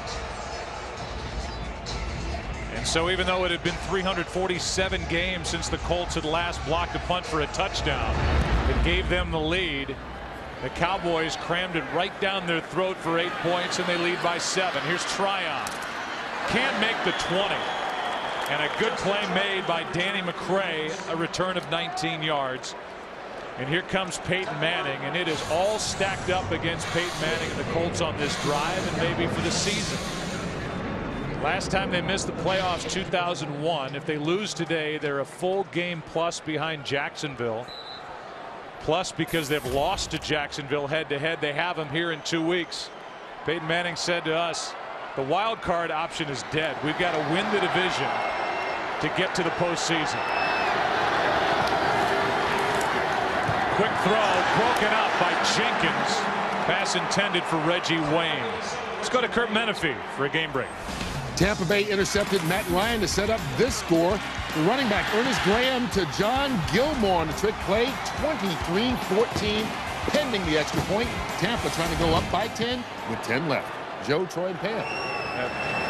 That brings the #1 seed in the NFC more into play. If that score stays, and now this one, a total miscommunication between Peyton Manning and Reggie Wayne, and it's 3rd and 10. Yeah, it's one thing when it happens with Blair White, but when there's a miscommunication with Reggie Wayne, these guys have been playing together for too long. But you can tell Peyton Manning thought that Reggie Wayne was going to stay up the sideline. Reggie Wayne hooks it up. And it's 3rd and 10. 2 downs to get 10 yards to keep their hopes alive.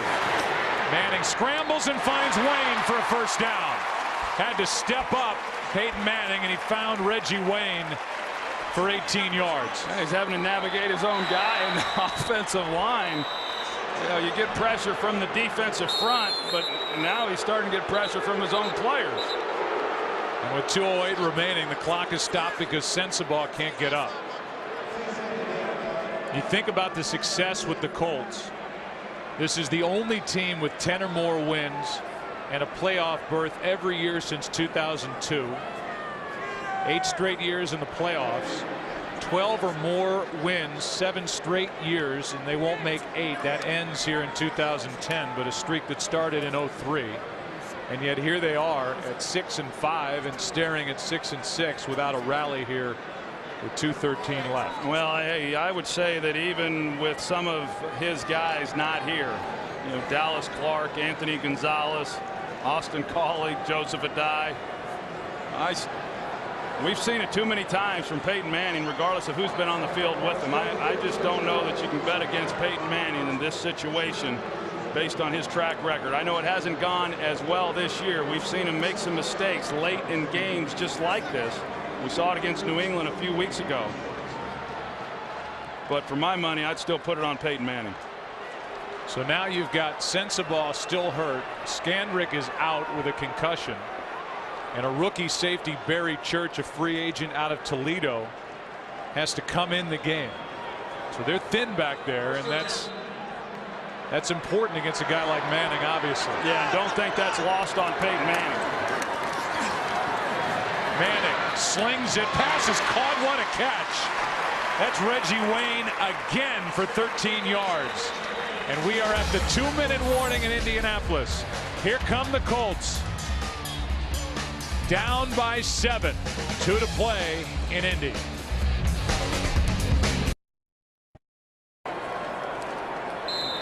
Peyton Manning, 6th time this season, 62nd time in his career he's been 300 yards or better. But those are just stats. He needs 7 points with 2 minutes left and 1 timeout. Manning over the middle, hits Tammy. And the tight end picks up 7. Brady James on the tackle as we are under 2 minutes. Troy will circle that there's 1 timeout left. We will likely be getting you to bonus coverage from Tampa Bay, Florida. Here's a first down catch by Wayne as that game between the Falcons and the Bucs is tightened up. I think this is where Peyton Manning gets real dangerous because he's got plenty of time on the clock, so he can be real patient and he can pressure a defense and just come underneath. As he does here with Reggie Wayne inside the 25. Sends the ball back in the lineup for the Cowboys, a gain of 13. Sometimes the defense gets so focused on not giving up the big play in this situation that you can complete 5-yard passes and get all the way down the field with run after the catch. Manning steps up, hits Wayne. What a catch. Laid out and sets up 1st and goal. How great is that catch there? Unbelievable. He lays out right here knowing that there's a potential there to take a big hit. That's just a great job by Reggie Wayne. He's been doing it for a long time. The Colts call a timeout. Wayne looked like he secured that catch going to the ground. Colts are out of timeouts. I think they're trying to let Reggie Wayne and others catch their breath. And I haven't seen a replay that shows anything other than a catch. Now they're going to take a look at it upstairs. It's a booth review with 57 seconds remaining.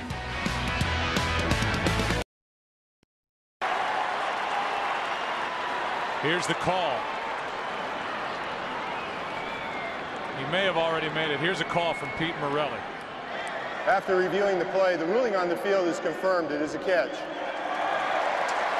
So they have also given the timeout back to the Colts as it went to a booth review, and now Reggie Wayne for 194 yards on the day, 2 yards shy of a career high. They try and run it with Javaris James, who takes it maybe inches inside the 2. Hatcher on the stop.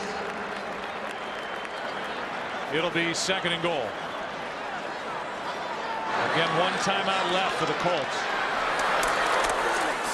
James again, touchdown!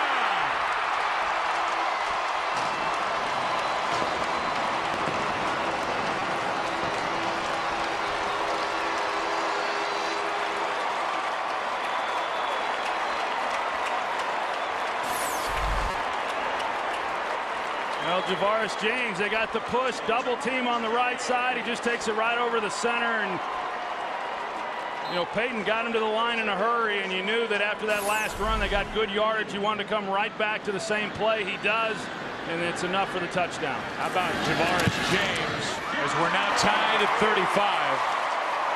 Just 6 carries, 18 yards, but 2 touchdowns made him count. Yeah, and how about the Dallas defense? I mean, think back to Thanksgiving night. The Cowboys have a 4-point lead. They fail to hang on to it. There was a lot of attention paid to the fumble by Roy Williams. Meanwhile, the defense let him go right down the field late to take the lead. They've got a lead in this game. Defense has to make a stop to preserve the victory, and they can't do it. Now, I'm sorry, Joe, but you look at this game right now, 29 seconds on the clock, 3 timeouts. You know, with those timeouts, 29 seconds is a lot of time, knowing that they just need a field goal to win this game. You know, I'll tell you this. That, to me, what you touched on with this defense for Dallas is as big a reason why Wade Phillips is without a job with the Dallas Cowboys as any. The mistakes, the lack of discipline, the lethargic play, a talented team underperforming, yes. But the defense took a nosedive from a year ago. I mean, this is the 23rd rated defense. They don't defend the pass well, and they weren't getting any turnovers prior to the coaching change. And it was the defense that this team was supposed to hang their hat on in 2010. Here's Brian McCann from inside the end zone. Loss of football. A fumble by McCann. Taj Smith knocked it out, but Dallas hangs on. How do you know? Somebody at the bottom of that pile fought for the football. Now, Taj Smith already has a blocked punt for a touchdown, and in his first week active for the Colts this year, he almost changed the game and handed his team a win by forcing a fumble, but the Cowboys recovered.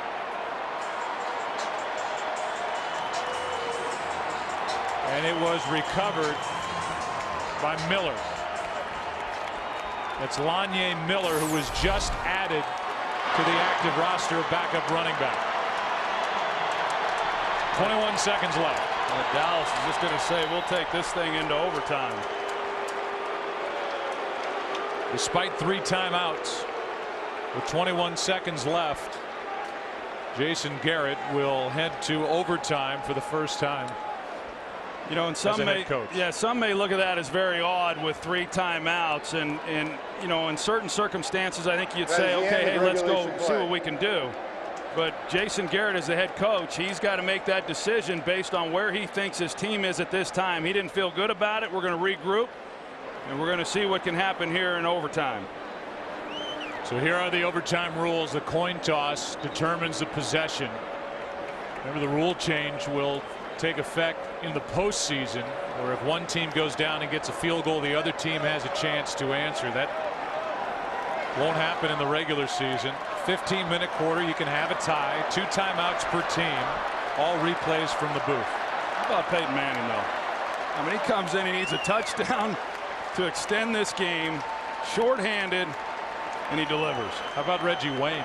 Oh, it was a 2-man show. I mean, it was Peyton Manning, Reggie Wayne on that last drive. First team to score wins. If the game ends in a tie without any team scoring, will be a tie. We will use fourth quarter timing rules. Each team will have 2 timeouts, and all reviews will be upstairs from the booth. This is tails. This is heads. You're the visitor. You make the call. Tails. Tails is the call. Heads it is. You won the toss. Indy won the toss. Brady James picked tails. It was heads. Colts will get it. It's overtime in Indianapolis, and a big one for the home team here this evening.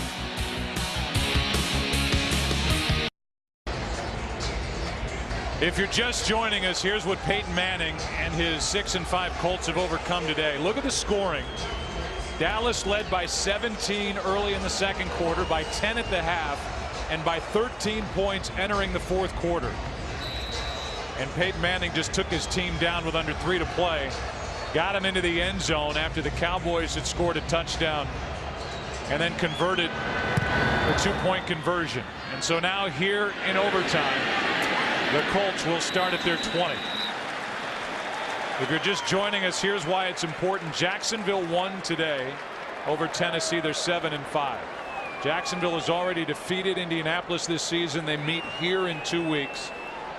And we quoted Peyton Manning earlier saying, forget the wild card. With the kind of records we have in our division, we have to win the division in order to avoid missing the playoffs for the first time since 2001. Manning 342 yards. He's thrown 3 picks, 2 for touchdowns, and thrown 2 touchdown passes. On first down.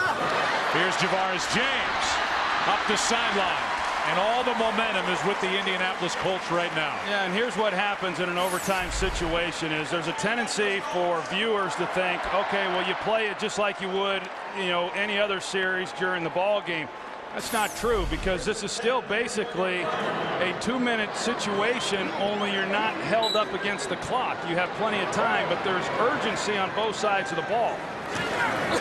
Usually when Peyton Manning's at his best, nice play out on the edge made by Sensabaugh on Reggie Wayne.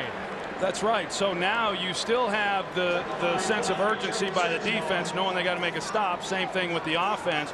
But now you're not rushed, and Peyton can still use the drop-offs, the underneath throws like we saw there on that last possession to send this thing into overtime. Manning steps up, pulls it underneath for Tammy, and he is hit by McCann, a gain of 6. And so a 3rd down coming here for the Colts, who have lost 3 of their last 4. Well, and a 3rd down, and a down that they've been good all season, and they've been really good here again today.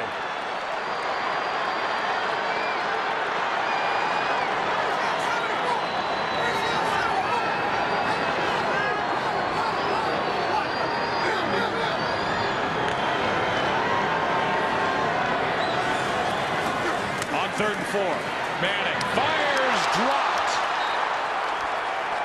Reggie Wayne, who got him down in position to tie this game, has one off his chest. Yeah, got up on his shoulder pads, and you see he's not able to get his hands up. And it just goes right through his arms. We saw that last week against the Chargers. Peyton threw him a beautiful pass last week, and you just don't see it a lot from him.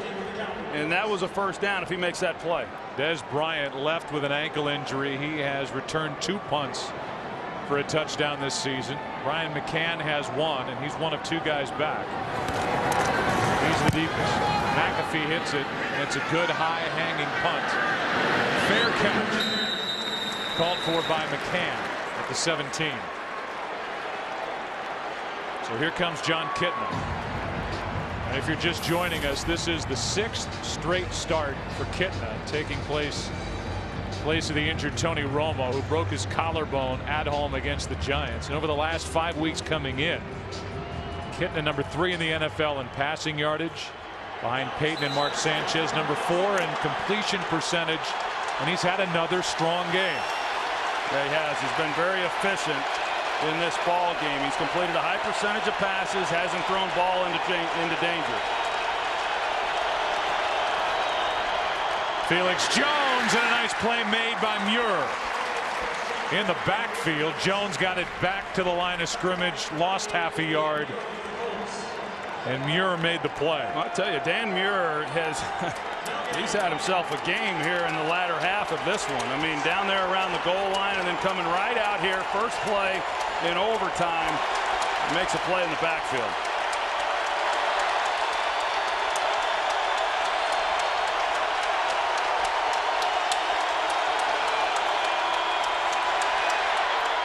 Here's Felix Jones.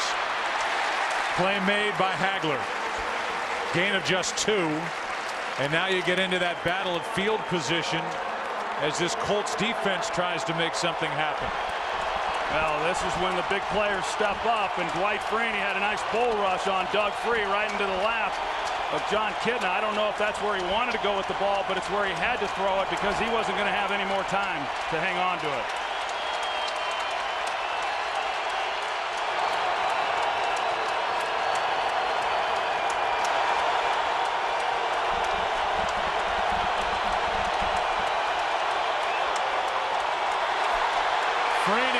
Is held.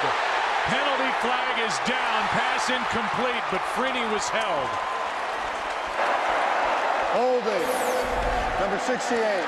Penalty will be declined. 4th down. He went with the bull rush, 2 consecutive plays. Just jammed Doug Free right into the lap of Kitna. Kitna's able to get outside the pocket. Fortunate that ball wasn't intercepted. But what a disruptive force right there by that defensive front. First Muir on the first play of the series, and the last 2 plays there by Dwight Freeney. Pass was incomplete, so they declined the penalty. Gary Brackett, who had missed the previous 3 games with a toe injury, was there to knock that pass away. McBriar hits it and hits a boomer. Wow. Blair White from back inside the 20. And when you have a punter who's having the season that McBriar is having, you can tilt it back your way with regard to that field position game. I'll give you a recap. Peyton Manning has thrown 2 picks for touchdowns, 3 overall. That one to Sean Lee, the other one to Scandrick. Taj Smith blocked the punt for a touchdown. That was a big call against Eric Foster. Leverage that allowed the Cowboys to throw the touchdown to Witten. 2-point conversion. That made it a 7-point game, but then Javaris James just pounded it in after Peyton Manning and Reggie Wayne put on a clinic, taking it down the field. This one is incomplete, not a lateral. James, the intended receiver, 2nd and 10. I think Peyton thought he might have got him something there. DeMarcus Ware was caught in coverage with Javaris James, the tailback, and did a good job of forcing Peyton to make an errant throw.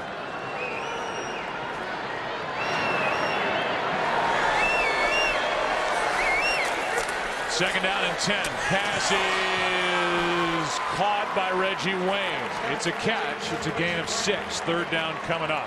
One thing we are seeing is a lot of contested throws, especially the ones being made to Reggie Wayne.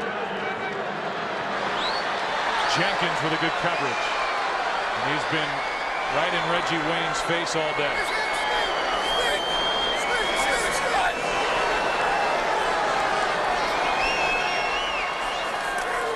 On third down. This one for Tammy is tipped and intercepted. Picked off by Lee. The rookie has his second. Jenkins tipped it, and Sean Lee, the rookie, picked it off.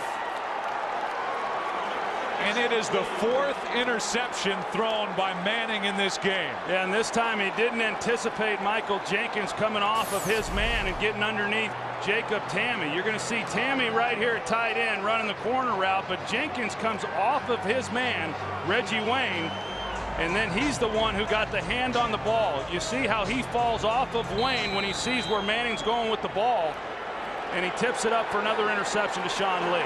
So back-to-back 4 interception games for Peyton Manning after throwing 3 the week before that at New England. Here's Felix Jones. Cowboys are already inside field goal range, but remember, they have a less than consistent kicker in David Beeler. They want to cram this down closer to make it easier on number 18. Yeah, and let me just reiterate, that was a freelance play there by Michael Jenkins. It was a good play. I mean, when you're able to do that and read a quarterback when the ball's being thrown and come off of the man you're defending and make a play, it was a good job on his part.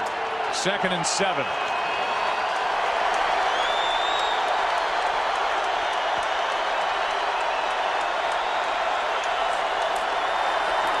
Handoff, Choice, a yard shy of a first down. Let's go for a quick game break. Here's Kurt Menefee. And the Atlanta Falcons have come back. Matt Ryan hooking up with Michael Jenkins' 9-yard score to give the Falcons the lead, 28-24. We'll take you to this key NFC matchup if your game is done before it is completed. Joe, Troy, and Pam. What a good game there. Good game here. Overtime. 3rd and 1. Dallas.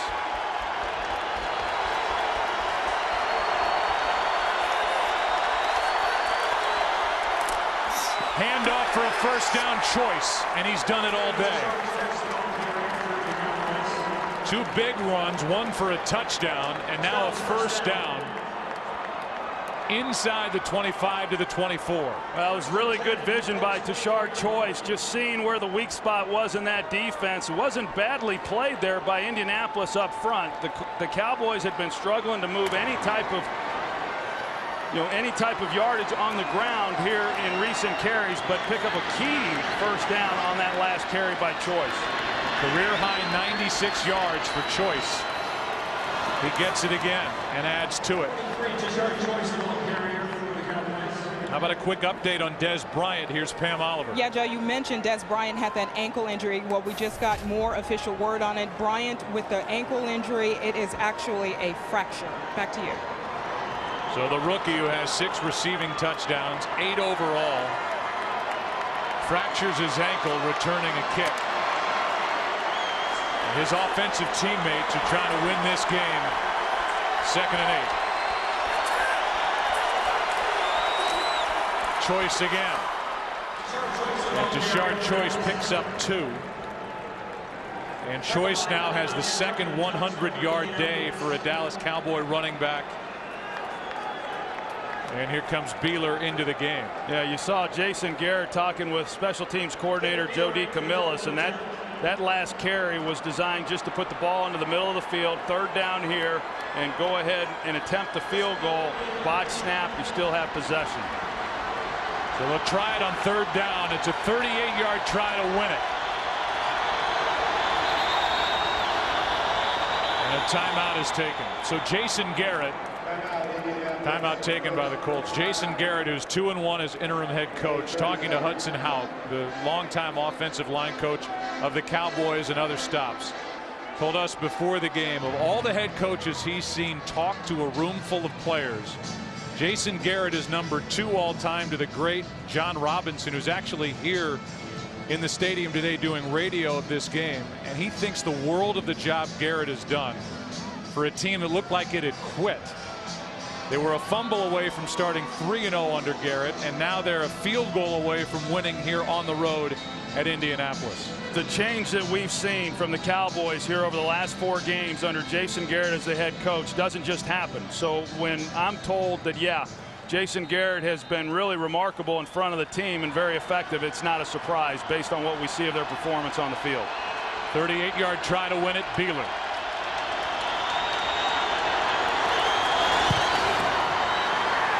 Cowboys win it in overtime.